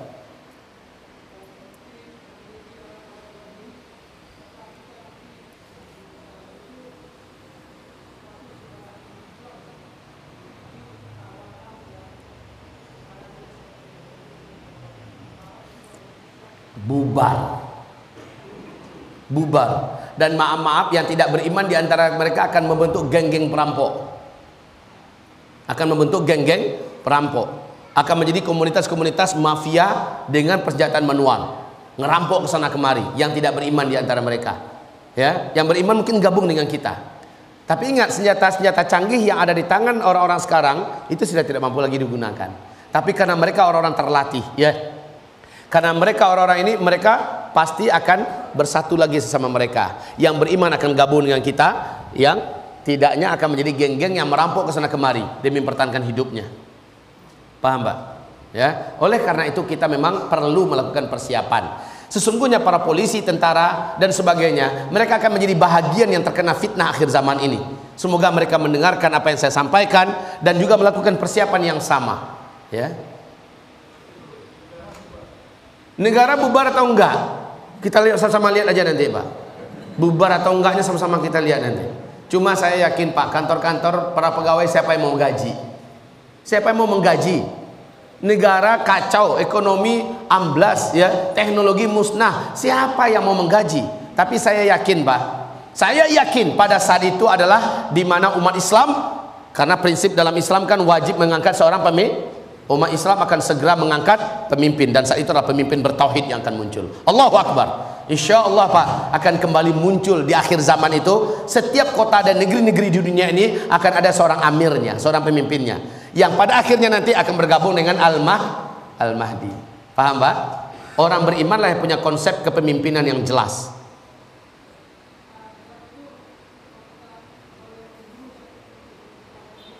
Kenapa, Pak? Pada sekarang saja kita kalau mempertahankan diri boleh bunuh. Insya Allah polisi juga kalau mengusut kita, kita akan dibela oleh hukum. Namanya mempertahankan diri, ya kan? Apalagi pada saat itu wajib hukumnya mempertahankan diri, justru nyerah dayus.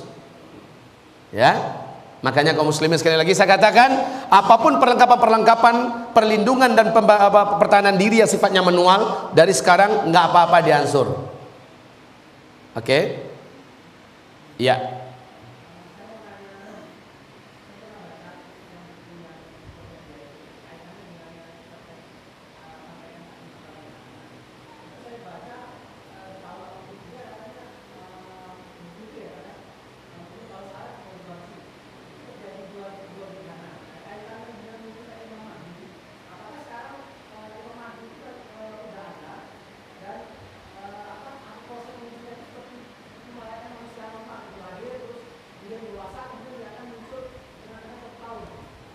Imam Mahdi hanya akan muncul di Mekah. Dia akan muncul di Mekah dalam hadis-hadis yang sahih dalam usia 40 tahun. Ya, dalam usia 40 tahun. Oke? Berarti beliau sekarang sudah ada atau tidak? Serahkan ilmunya yang pasti pada Allah, tapi melihat ciri-ciri dan tanda-tandanya menunjukkan bahwa beliau sudah mendekati umur 40 saat ini. Di manakah beliau saat ini? Bersama siapakah beliau saat ini? Maka jawaban yang paling aman itu adalah entah. Ya, saya tidak tahu. Kalau tahun 83 terjadi gerhana matahari dalam bulan Ramadan ya, 2 kali. 83 ya. 83 ke sekarang udah berapa tahun? Hmm? 30? Sudah 33. Sudah 33 tahun. Dia muncul dalam usia 40 tahun. Apakah itu tandanya? Saya tidak dapat menjawab. Tetapi kata Rasulullah SAW dalam bulan Ramadan, di bulan itu adalah tanda bagi akan munculnya Al-Mahdi. Oke? Baik Bapak. Silakan, ada yang lain? Jika tidak ada, kita lanjutkan. Materi kita masih banyak. Kita lanjutkan dulu. Oke. Selanjutnya, persiapan fisik dan keahlian. Mbok ya, perhatikan baik-baik ini kaum muslimin. Jangan gemuk. Jangan gemuk. Orang yang berfisik gemuk di akhir zaman menjadi orang yang paling berat dan tersiksa. Maaf nih, jangan tersinggung. Toh gemuk juga nggak disukai Rasul, kan? Betul tidak? Rasul mengatakan di akhir zaman akan muncul umat-umatku yang berperut besar, termasuk saya. Makanya Pak, sebulan terakhir, hampir 2 bulan ini saya fokus melakukan diet ketat diimbangi dengan treadmill dan fitness serta berkuda. Saya latihan serius sekarang dengan anak-anak saya dan keluarga saya, bagaimana kami bisa melakukan perampingan fisik Pak. Alhamdulillah dalam 3 minggu terakhir saya sudah turun 3 kilo atau 4 kilo. Lumayan. Jadi ketika saya menyampaikan jangan gemuk, saya kena dulu Pak. Saya terhitung gemuk loh. Sekarang berat saya 84. Dengan tinggi hanya 169, berat saya 84 itu over itu kan. Udah musibah loh itu Pak. Jadi kita usahakan jangan gemuk dan usahakan berjantung sehat. Ya tahu aja lah triknya. Sukalah maraton, hobilah kita dalam apa? Main sepeda dan sebagainya ya, dan kendalikan emosi. Karena orang emosinya tidak terkendali, jantungnya pasti akan bermasalah. Baik kaum muslimin, kuat lari dan kuat mendaki. Upayakan begitu. Jadi biasakan Pak, kalau ada lift, ada tangga, pilih tangga. Dari sekarang start. Kalau perlu bawa anak sambil gendong anak, karena pada masa-masa huru hara akhir zaman kita akan banyak membawa anak, membawa barang-barang untuk lari dan hijrah dari tempat ke tempat. Ya, kalau fisiknya gemuk, gimana mau lincah? Boro-boro membawa anak, bawa barang, dirinya aja nggak ke bawah. Itu satu. Jadi biasakan. Nah, militer, TNI, Polri kita, mereka latihannya berat dalam masalah ini.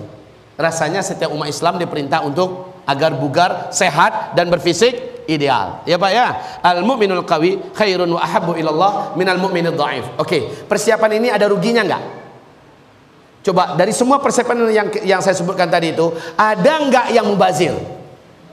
Semuanya tetap bermanfaat walaupun tidak terjadi petaka dan sebagainya. Semuanya tetap bermanfaat, termasuk jangan gemuk, berjantung sehat, kuat lari dan mendaki. Ini suasana yang memang dituntut Pak. Kita memang dituntut untuk menjadi orang yang ideal secara fisik loh, ini secara fisik. Oke, lanjut. Ahli dengan ilmu dan praktikal survival. sebaiknya mulai buka YouTube, beli buku-buku yang mengajarkan bagaimana bertahan hidup dalam masa-masa sulit. Ya, ahli dan mempunyai ilmu tentang survival. Bagaimana di gua bisa mendapatkan air, bertahan hidup, bagaimana di hutan bisa mendapatkan makanan, atau daun-daun apa yang boleh dimakan, apa yang tidak, dan sebagainya.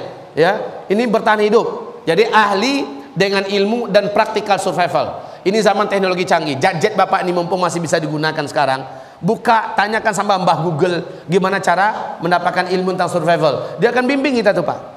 Oh, langkah-langkahnya adalah begini. Kalau mau lihat bukunya, lihat buku ini, terbitan ini, bab. Kita tinggal baca pak. Lalu kita tahu, ajak istri diskusi, dek, gini loh dek caranya, kalau di air, cara dapatkan makanan di air begini, cara dapatkan makanan di tanah begini, cara ajarkan semua sama-sama pak. Kita akan hidup di masa-masa sulit. Pada masa itu seluruh kita hendaknya jangan menggantungkan diri pada orang, yang orang pun tidak akan mau menjadi tempat gantungan kita. Lanjut. Mahir memanah dan berkuda. Memanah di atas kuda. Yang pertama, mahir memanah, mahir berkuda, lalu memanah di atas kuda. Ini sunnah enggak? Enggak pun karena akhir zaman, tetap ini disunnahkan. Tapi di akhir zaman ini menjadi sebuah kemestian. Sebab kita tahu kendaraan kita sudah betul-betul tidak ada lagi, dan kendaraan kembali kepada kendaraan manual, kuda. Di sini nggak ada onta pak, di sini nggak ada keledai, adanya cuma kuda. Paling juga naik sapi, naik kerbau, dan mereka makhluk lamban. Sementara kuda kita tahu kecepatannya, lajunya pak. Dari sekarang latihan. Yang tua-tua yang nggak usah lah, yang tua-tua cukup belikan kuda. Yang muda-muda, ini dia. Yang muda-muda usia saya, usia bapak masih hitung muda loh pak. Ya, bapak casingnya kayak gini, ini masih muda loh. Ya, yang muda-muda macam kita ini, kita tidak punya lagi pilihan untuk nantilah agak pensiun lah saya, masa-masa longgar lah. Enggak, wajib longgarkan waktunya untuk dikhususkan belajar memanah. Tapi ingat, belajar memanahnya formal. Siapkan memanah untuk jadi atlet sehingga legal begitu loh pak. Daftar ke Perpani, kalau perlu buka cabang Perpani di tempat kita. Ya, lakukan segala-galanya dengan legal. Kalau sembunyi-sembunyi pak, teroris. Kalau sembunyi-sembunyi memanah, teroris. Walaupun itu adalah olahraga legal, maka lakukan secara legal.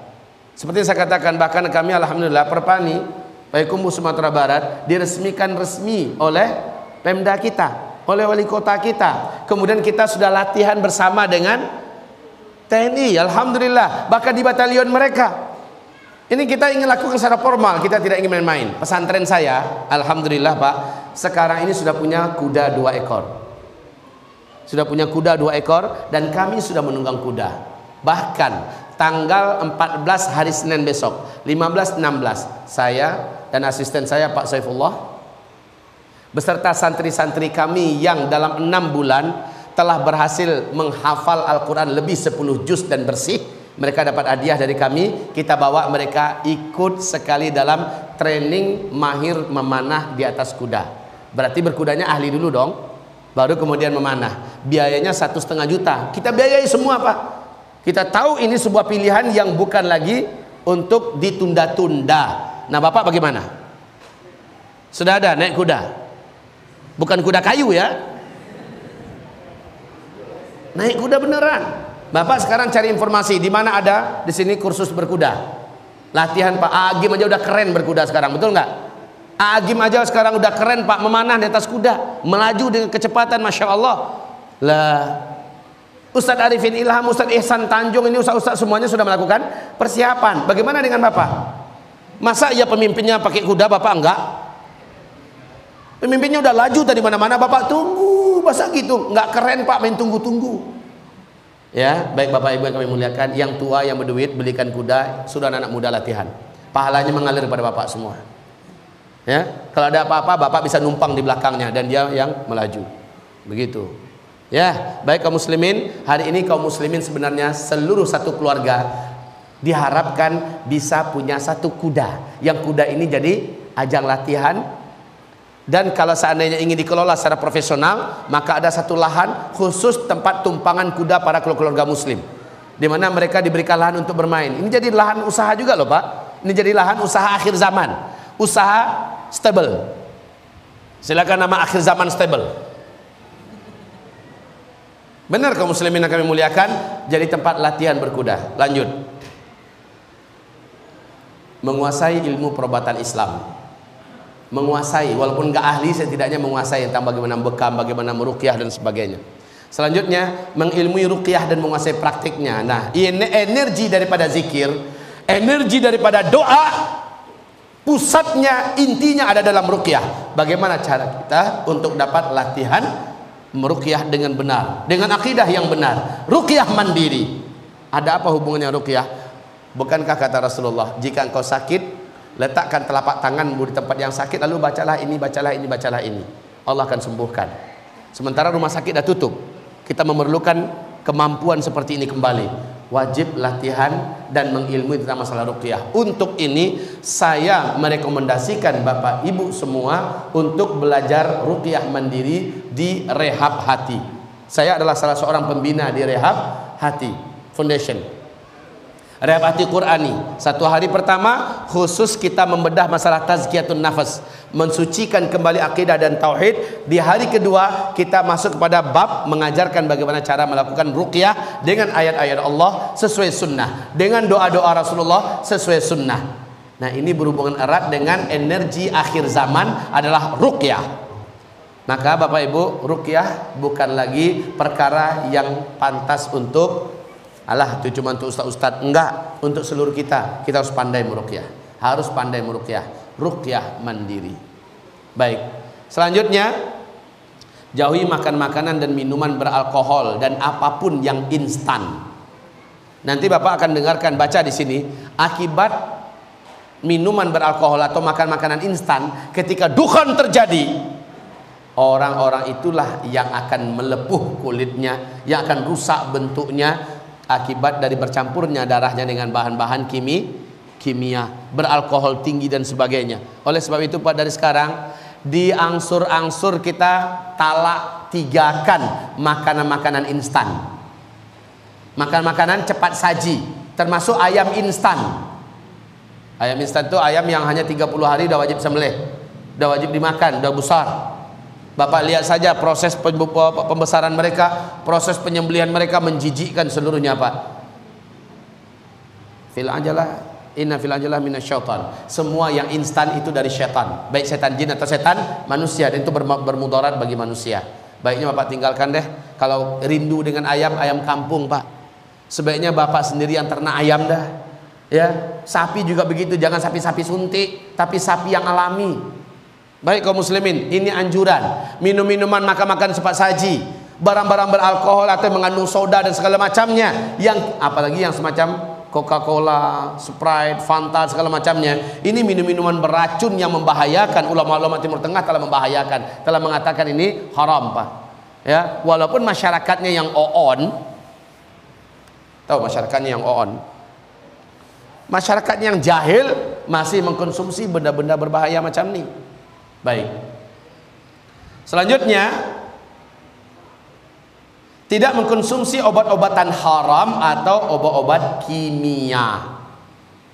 Sebab Yahudi sudah punya program. Jerry de Grey membongkar rahasia tentang program penghancuran ras manusia di luar Yahudi oleh kelompok khusus dari kalangan ahli-ahli medis Yahudi. Mereka merancang zat-zat tertentu yang dimasukkan ke dalam obat-obatan. Sudahlah bahan-bahan obat tentu haram, dimasukkan zat-zat ini juga ke makanan minuman yang disebarkan ke seluruh dunia. Siapapun yang mengkonsumsinya, maka apabila manusia ini terus-menerus mengkonsumsinya, manusia ini akan mudah diatur oleh mereka dari pusat pemerintahan mereka, seperti mengatur benda-benda berteknologi dengan remote Pak. Kita akan mudah diatur, emosional kita akan mudah mereka atur, ya. Karakter dan mental kita diarahkan kepada hewan dan binatang, dan kita rapuh terhadap penyakit. Satu kali saja mereka tembakkan satu zat tertentu ke udara, maka angin yang membawanya, siapa pun yang menghirupnya, karena sudah ada bibit-bibit dan bakat-bakat itu dimasukkan melalui obat-obatan yang kita konsumsi. Makanan minum yang selama ini kita konsumsi, orang ini akan infeksi oleh penyakit yang tidak bisa disembuhkan, Pak. Dan ini sudah dipersiapkan oleh kelompok Illuminati dalam rangka menghancurkan ras manusia selain daripada mereka. La haula wala quwata illa billah. Ini zaman fitnah. Sebaiknya makanan dan minuman kita, apalagi obat-obatan kita, Bu ya, yang islami semua ada. Yang islami semua, Pak. Pastikan, Bu, yang islami. Talak 7 sekali lagi, makanan-makanan yang sifatnya instan. Baik. Baik. Selanjutnya, biasakan mengkonsumsi makan-makanan sunnah dan herbal Islam. Biasakan mengkonsumsi yang dianjurkan Nabi kita konsumsi. Madu hangat tiap pagi, makan kurma, kemudian mengkonsumsi zabib atau kismis, ya, mengkonsumsi minyak zaitun walau hanya 1 sendok 1 hari, ya, mengkonsumsi habatus sauda. Biasakan mengkonsumsi barang herbal karena akan menjadikan daya tahan tubuh kita itu kebal dari berbagai macam jenis penyakit dan apapun yang berbahaya yang melata di muka bumi ini. Selanjutnya, ini yang paling penting, lihat nanti halaman 222 dari kitab Zaz. Jangan bermaksiat. Stop. Sebab apa?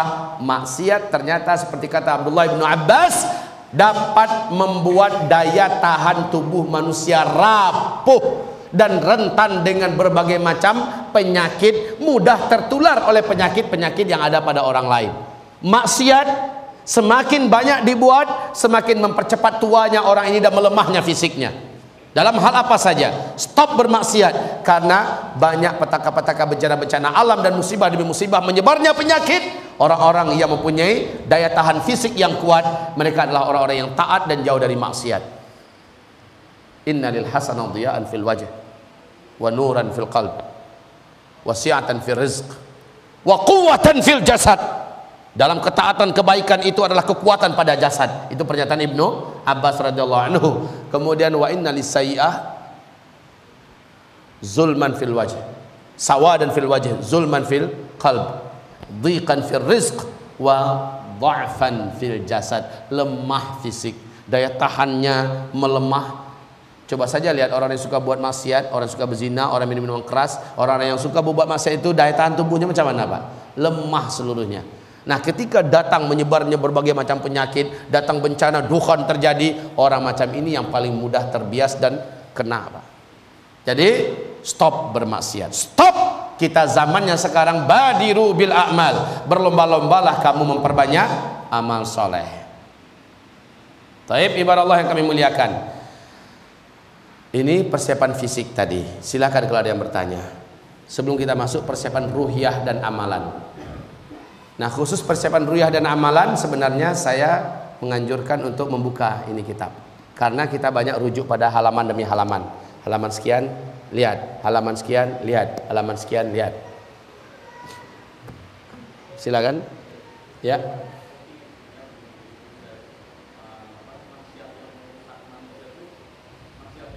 Apapun dosa, durhaka pada emak, pada bapak, ya, menzalimi istri, menipu orang, maling harta orang, minum minuman keras, berzina, apapun jenis maksiat, apapun jenis, termasuk meninggalkan sholat 5 waktu, tidak berpuasa di siang Ramadan, itu juga adalah maksiat.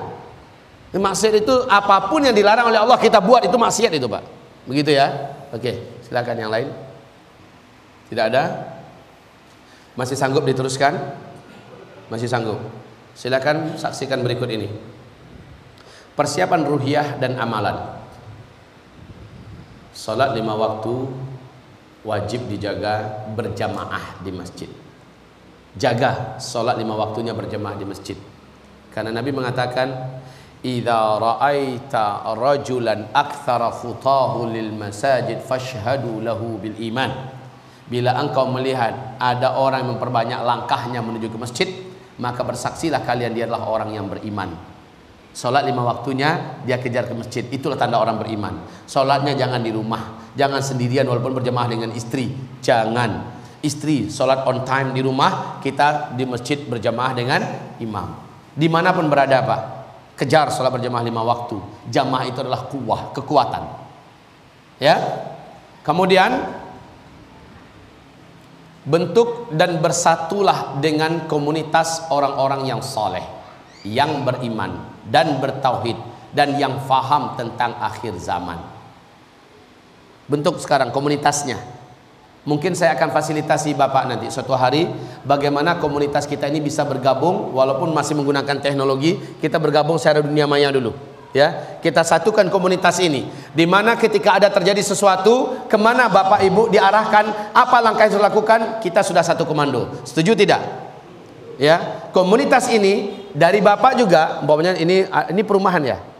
Perumahan ini maaf ya, siapa-siapa orang yang beriman yang meyakini perkara ini, mulailah berembuk dengan mereka, persiapkan langkah-langkah yang positif, yang mana akan saling kuat menguatkan, lindung melindungi. Kemana kalau ini terjadi, kemana kita akan bergabung, dengan siapa kita nanti, segala macamnya Pak. Jadi bentuklah dan bersatulah dengan komunitas orang-orang yang saleh, yang beriman dan bertauhid, yang faham tentang akhir zaman.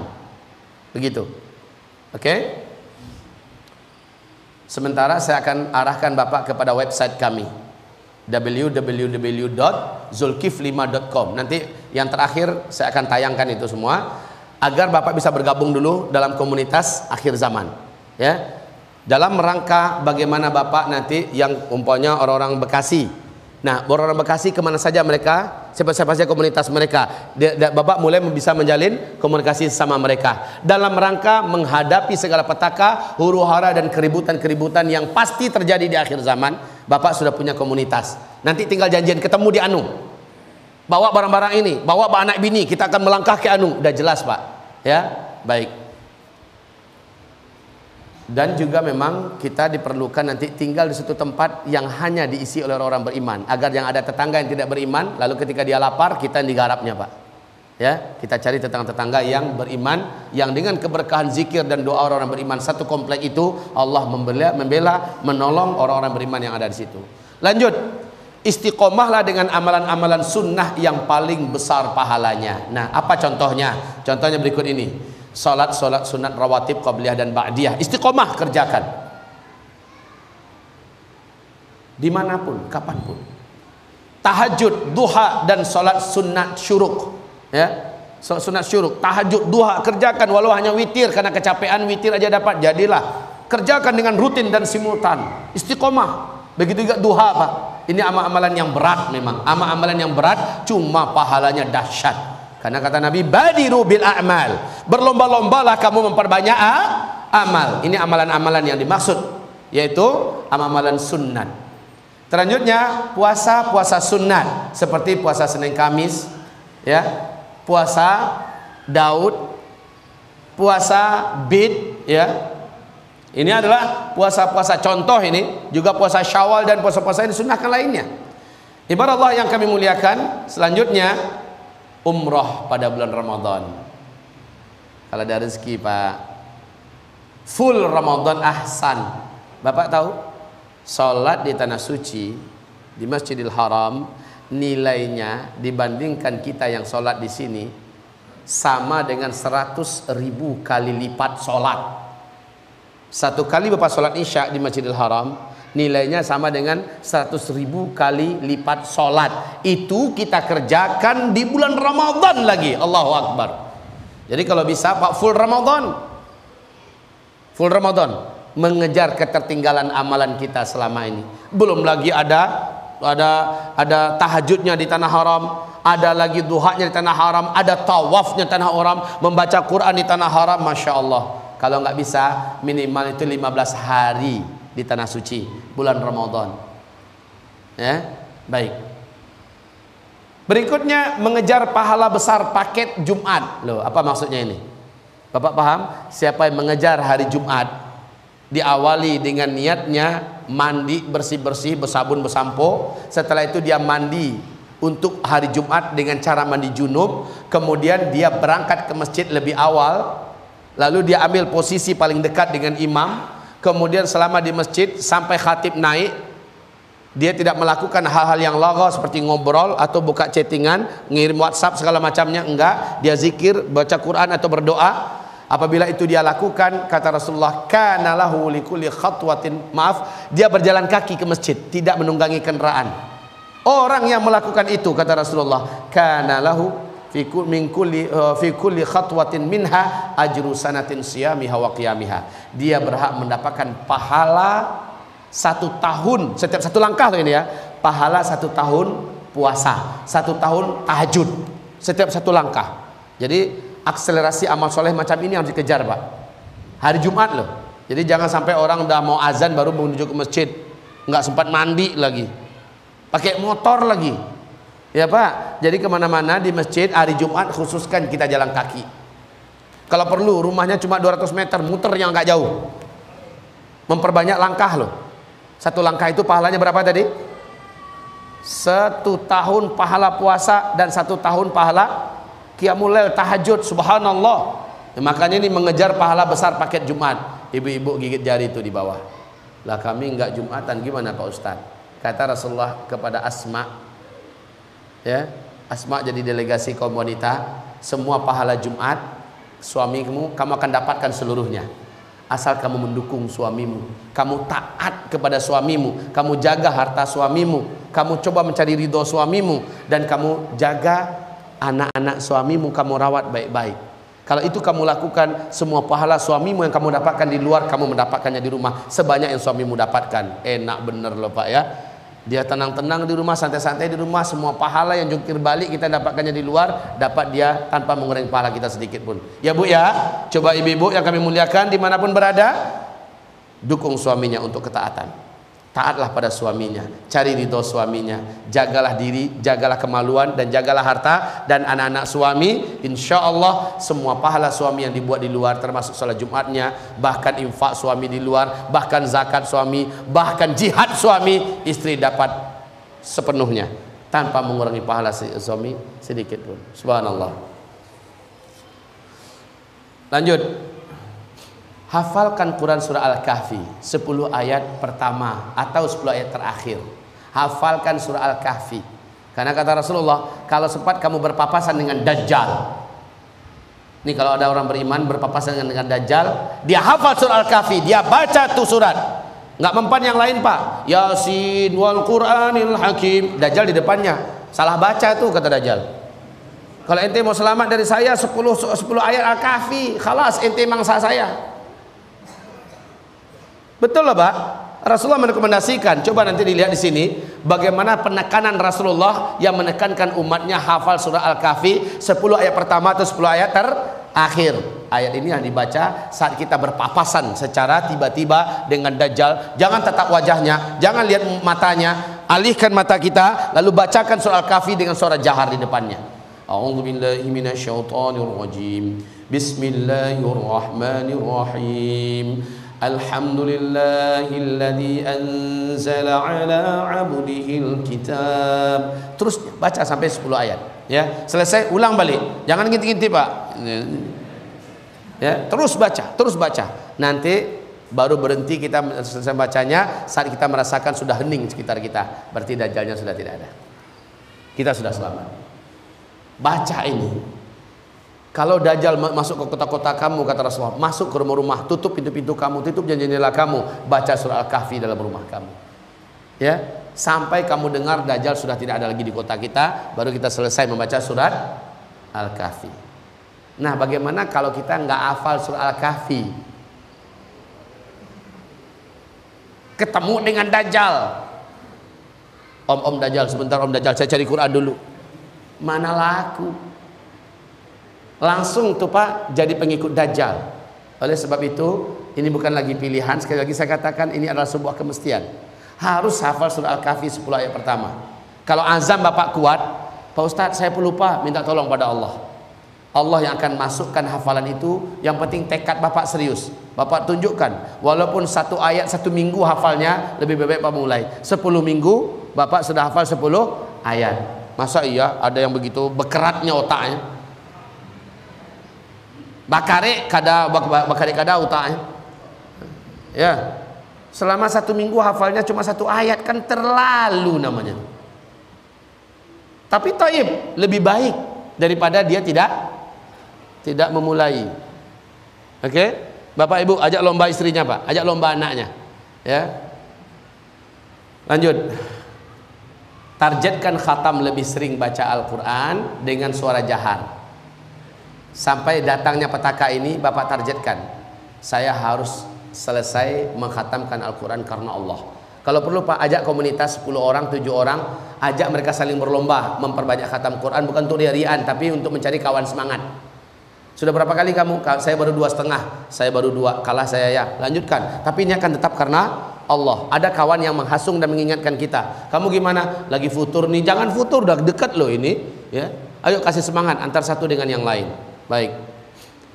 Selanjutnya, nah ini amalan pembenteng yang paling kuat Pak. Sedekah, infak. Bapak sudah dengar keistimewaan dan kedahsyatan sedekah. Sedekah adalah penghalang musibah, pelindung bencana, benteng dari petaka, dan bahkan sedekah mampu menghalau huru hara. Oleh karena itu Pak, jangan berpelit-pelit dengan harta yang memang tidak akan bisa membela Bapak, kecuali yang Bapak sedekahkan di jalan Allah. Sekarang rajinlah bersedekah, kuatkanlah berinfaknya untuk agama Allah Subhanahu wa ta'ala. Lebih baik Bapak memulai daripada Bapak nunggu banyak dulu baru bersedekah. Karena ahabul a'mal indallah adwamuha wa in qalla. Yang paling Allah cintai amalan itu adalah yang continue, terus menerus, sekalipun tidak seberapa. Sekali berinfak hanya mampu 10.000, alhamdulillah, tapi tiap hari udah ngitung terus, tiap hari sebulan ada 300.000. Ini tabungan buat siapa sih emangnya? Untuk sampean kan? Satu. Yang kedua, Allah jamin dipulangkan di dunia ini 10 kali lipat sebelum nanti di akhirat mendapatkan berlipat-lipat yang tidak terhingga. Ya kan? Jadi ngapain juga mikir? Kalau memang 300.000 satu bulan, Allah jamin berarti 3 juta kembaliannya kepada kita. Ya toh? Lalu apa yang membuat kita ragu? Cuma 10.000 doang. Apalagi kalau Pak tahu ini di akhir zaman. Perbanyak sedekah dan infaknya. Jangan mikir. Untuk dunia aja nggak mikir kita, tapi untuk agama pada mikir. Memang benar kata Rasulullah, makin dekat kiamat umatku semakin bakhil. Intishar syuh. Saat mendekatnya kiamat akan banyak kekikiran menyelimuti umatku di mana-mana. Bakhil. Padahal yang dia infakkan adalah miliknya, yang dia tahan bukanlah miliknya. Baik, lanjut. Hafalkan sebanyak-banyaknya surat-surat dan ayat-ayat Al-Quran. Seberapa mampunya Pak, hafalkan dari sekarang. Karena ketika zaman kegelapan, Bapak ngapain zaman kegelapan? Zaman kegelapan itu apa maksudnya? 40 hari kena dukhan itu ngapain? Orang yang baca Al-Quran Pak, daya tahan tubuhnya jauh daripada lapar, berkat daripada bacaan Al-Qurannya, ini akan membantunya. Nah coba kalau yang Bapak baca itu Qul Huwallahu ahad terus, siang malam inna a'tainakal kautsar, selesai nanti Qul Huwallahu ahad. Walaupun tetap berpahala Pak, cuma itu aja modal kita, kesian amat Pak. Atau di akhirat juga derajat orang makin dinaikkan oleh Allah tergantung berapa surat yang dia hafal. Kan begitu kan? Dalam hadis sahihnya Allah suruh Iqra warqi, bacalah setiap satu surat 1 derajat surga dinaikkan Allah dia. Tambah lagi surat yang lain, masih hafal enggak? Masih ya Allah, baca, naik lagi ke derajat yang lebih tinggi surganya. Masya Allah Pak, dengan hafalan kita sekarang. Hafalkan sebanyak-banyaknya surat-surat dan ayat-ayat Al-Quran. Lalu doa. Nah, ini wajib catat. Wajib catat. Doa benteng pelindung yang diajarkan oleh Nabi Muhammad SAW. Hafalkan dan sering dimunajatkan kepada Allah. Hafalkan dan sering dimunajatkan kepada Allah. Pertama, doa agar tegar dan kuat menghadapi musuh. Yang punya kitab, catat halamannya saja. Halaman 168. Ada doanya di situ. Bagaimana cara mendatangkan energi doa itu? Ya, halaman 168 yang punya kitab. Yang belum punya kitab di bawah masih tersedia dan tetap kita sediakan. Yang belum punya. Kemudian doa dan zikir menghancurkan kekuatan musuh. Banyak musuh menyerang Pak. Kita berhadapan-hadapan dengan musuh, mungkin di medan perang atau mungkin kita diserbu oleh musuh. Bagaimana cara menghancurkan kekuatan mereka? Doa apa yang dibaca oleh Rasul dan para sahabat sehingga musuh-musuh menjadi porak-poranda dengan kekuatan Allah berkat doa kita. Halaman 170. Halaman 170. Kemudian doa dan zikir agar selamat dari pembantaian. Seperti kami katakan, banyaknya terjadi penyembelihan manusia, pembantaian.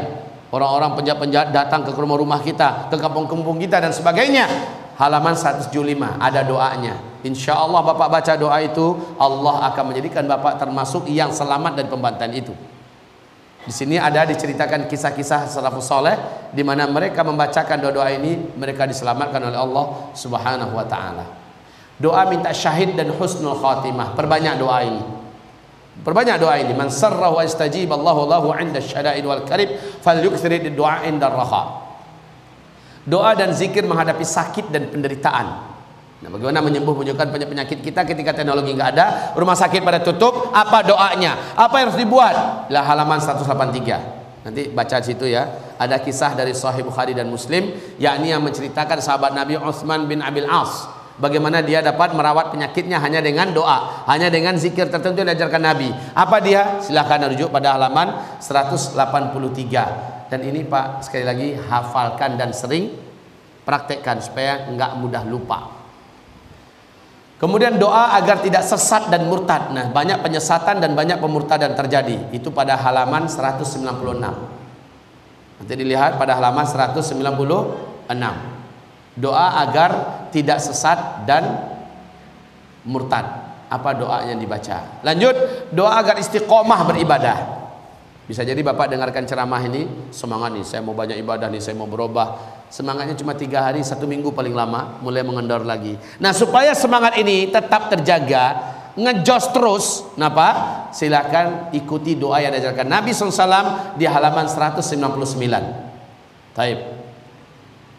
Doa selamat dari seluruh apapun bentuk bencana dan petaka, musibah-musibah alam dan sebagainya. Apapun musibahnya, ini doanya. Kalau ini enggak, apapun bencana, musibah, petakanya, maka doanya adalah halaman 240. Ya, silakan. Lanjut, zikir pelindung dari bahaya dukhan. Ketika orang-orang terkena dampak dari dukhan yang menyakitkan, bagaimana dampak itu tidak terkena? Kan Nabi mengatakan, orang beriman yang beramal soleh, sebelumnya amalnya banyak, zikirnya, doanya banyak, saat dukhan itu terjadi, dia baca ini, maka Allah akan jadikan dia hanya seperti orang yang terserang flu dan demam saja. Sementara orang-orang yang beriman tapi amalnya minim sebelumnya, maka orang ini akan tersiksa seperti tersiksanya orang-orang kafir. Taib, zikir pelindungnya apa? Lihat di halaman 288 dan 294. Dua halaman ini saya suruh buka. Dua halaman ini, bukan dari 288 ke 294, enggak. Halaman 288 saja dan halaman 294. Yang ketiga, langkah agar selamat dari perubahan muka atau perubahan bentuk akibat masakh yang diceritakan Nabi di akhir zaman. Apa hal-hal yang dilakukan? Ada 3 langkah, yaitu di halaman 302 baca sampai 306. Ada pedoman dan petunjuk yang diajarkan oleh para ulama kita, bagaimana Rasulullah menuntun umatnya agar selamat dari perubahan genetika atau perubahan bentuk di masa masakh. Ya. Selanjutnya, halaman-halaman kitab yang wajib ditelaah dan ditadabburi. Ini memang dicatat, Pak. Sementara saya minta catat dulu, ya. Kemudian, ya. Kenapa? 3 langkah agar selamat dari perubahan muka. Orang-orang banyak akan berubah mukanya. Dajjal itu, Pak, rusaknya muka Dajjal itu setelah terjadinya hantaman meteor dan dukhan. Sebelumnya Dajjal tidak seperti itu, tapi dia akan muncul dalam keadaan mukanya sudah rusak. Ya, sedangkan Dajjal begitu kuat dan sakti saja bisa rusak mukanya, ya, apalagi kita orang-orang biasa. Ya kan? Nah, bagaimana? Apa yang harus dibuat? Langkah-langkahnya apa? Ini di sini diajarkan di halaman 302 306. Makanya saya katakan, ini kitab saya jadikan rujukan kita dalam masalah persiapan dan benteng amal akhir zaman. Pembahasan-pembahasan ilmiah terlengkap adanya di sini, di ensiklopedia akhir zaman. Ini rinci, Pak, ilmiah, menyenangkan, memuaskan. Oke. Oke, nah ini silakan lihat halaman-halaman kitab yang wajib ditelaah dan ditadabburi. Sebenarnya saya mau membimbing ini, Pak. bimbing buka halaman sekian langsung kita serahkan, buka halaman sekian langsung kita serahkan, saya mau, tapi waktunya tidak memadai sekarang. Kalau mau ke depan, insya Allah kita buat ke depan. Atau kalau kita buat judul yang lain, kita buat judul yang lain. Kita lanjut. Bab satunya yang perlu halaman 30-35. Silakan saya bagi waktu Bapak untuk mencatat.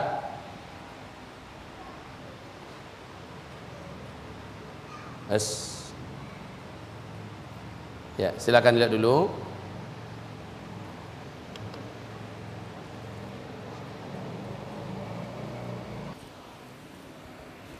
Sudah?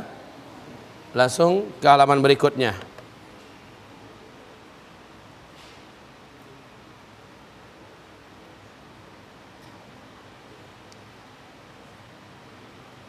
Nggak perlulah tulis bab 1, bab 2, bab 3, nggak perlu ditulis. Nomor-nomor saja tulis, Pak. Ya, begitu aja biar cepat. Berikutnya. Nah, kalau bab 5 memang wajib baca semua. Bab 5 wajib baca semua, karena pada bab 5 adalah tentang huru-hara dan petaka akhir zaman di periode keempat.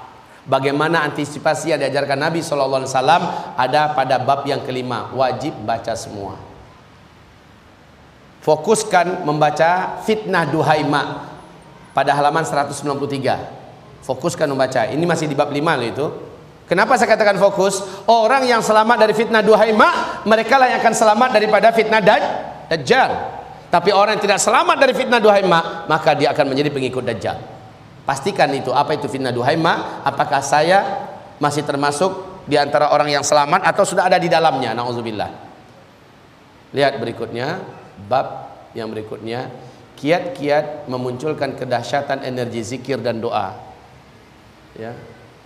Bagi yang sulit menulis, bisa diambil foto saja dengan jadjatnya.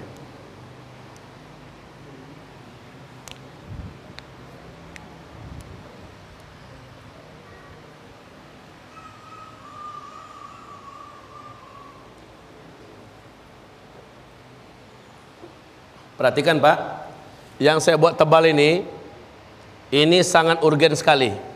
Halaman 419, halaman 423 sangat urgen sekali. Tidak boleh dilewatkan, kalau perlu berulang-ulang membacanya. Halaman 419 sampai halaman 423 jangan dilewatkan Pak. Artinya kalau udah baca sekali, ulangi kembali sampai Bapak betul-betul menguasai materi ini. Oke? Baik, inilah dia pembahasan kita tentang persiapan dan amalan akhir zaman. Selesai. Ya, selesai. Sekarang saya mengajak bergabunglah dengan kami. Untuk ngapain? Untuk fastabiqul khairat, berlomba-lomba dalam beramal soleh. Ini dia www.zulkifli5.com. Proyek amal soleh yang kita garap, Pondok Pesantren Tahfiz Quran kita, Imam US, Aliansi Da'i dan Ulama Ahlus Sunnah wal Jamaah, di mana gerakan mereka kita biayai, dai-dainya kita yang gaji, operasional mereka kesana kemari kita yang fasilitasi. Oleh karena itu Pak, dana-dana yang masuk ke tangan kita ini seluruhnya adalah fasilitasnya untuk kepentingan dakwah para ulama-ulama dan dai-dai Ahlus Sunnah wal Jamaah. Kemudian komunitas fuqara dan masakin serta anak yatim yang ada di sekolah-sekolah dan pesantren kita. Ya, dan serta orang-orang yang memang diuji oleh Allah dengan kemiskinan dan kepahitan hidup, sementara dia orang soleh yang bertakwa. Nah, inilah yang akan kita santuni. Salurkanlah bantuan-bantuan itu melalui BCA, BSM, BNI yang ada di tayangan kita. Silakan pertanyaan berikutnya. Ini penutup. Ya. Assalamualaikum.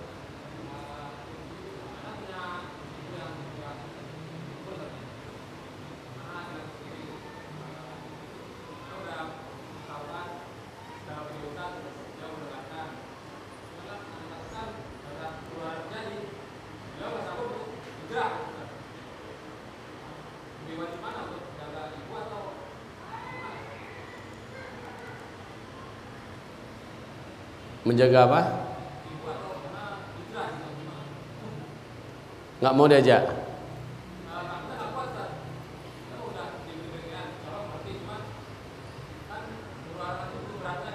Oh, ketika itu terjadi saya sarankan jaga ibu. Jaga ibu. Itu lebih utama. Apabila kita juga meninggal gara-gara kita menjaga ibu, kita syahid insyaallah.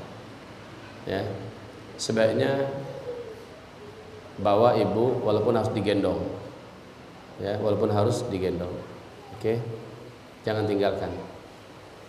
Silakan, ada pertanyaan yang lain? Ya. Waalaikumsalam warahmatullahi wabarakatuh.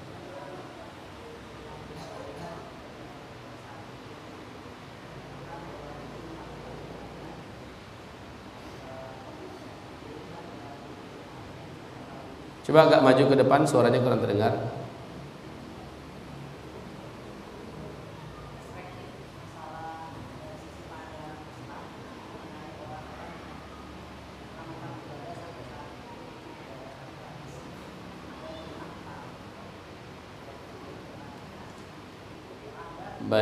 Baik. Jawabannya nggak usah dihadapi. Sibuklah dengan diri sendiri. Amalkan amalan yang sudah kita yakini ada dalilnya, dan kita nggak usah sibuk ngadapin orang, dan juga nggak usah nyerang orang. Ya, masing-masing fokus mempersibukkan dirinya dengan amal-amal soleh yang sesuai dengan sunnah. Taib. Jadi sekali lagi jangan ngadapin orang-orang yang seperti itu. Udah biarkan aja. Lakum a'malukum lana a'maluna. Untukmu amalan kamu, untuk kami amalan kami. Udah. Umat Islam sekarang malah lebih cenderung harus bersatu daripada harus saling salah menyalahkan. Ya. Baik. Semoga apa yang saya sampaikan jelas. Ya. Waalaikumsalam.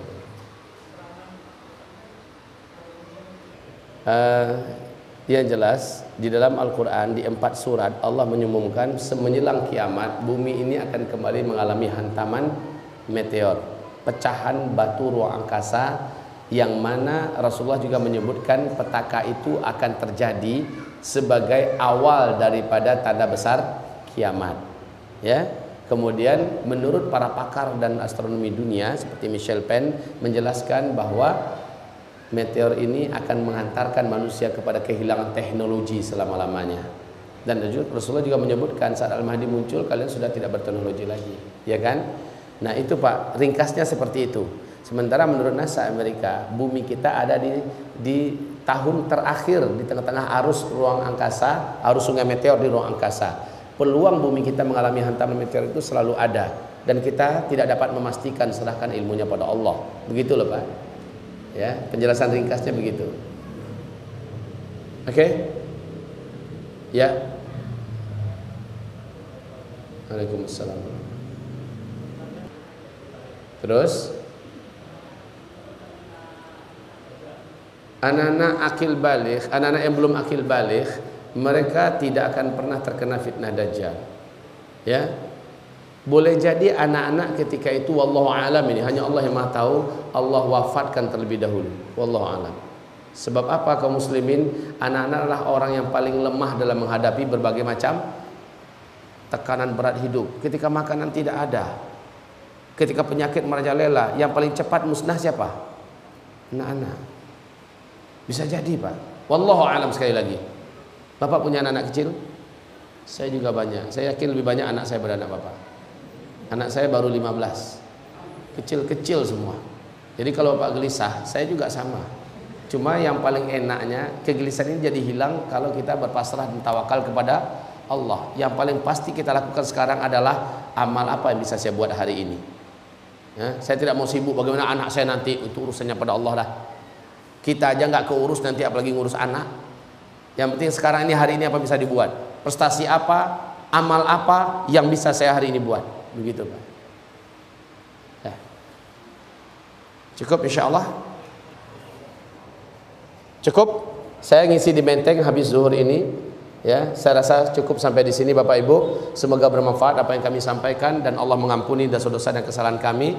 Untuk ringkasan dan buku kecil ini ada dalam buku zikir ini Pak. Kalau Bapak sulit bawa ini terlalu besar kemana-mana, ini aja setidaknya Bapak mulai membaca. Karena doa-doanya yang diujarkan Nabi untuk doa perlindungan dari petaka bencana aurora akhir zaman ada di buku kecil ini. Bapak kantongilah, ya. Lalu mulailah Bapak sering-sering membacanya, kemudian menghafalkannya. Semoga Bapak Ibu seluruhnya termasuk orang yang paling dulu dan paling di depan melakukan amal soleh ini. Amin ya rabbal alamin. Nastaghfiruka ya Allah wa natubu ilaik. Subhanakallahumma wa bihamdika asyhadu an la ilaha illa anta astaghfiruka wa atubu ilaik. Assalamualaikum warahmatullahi wabarakatuh.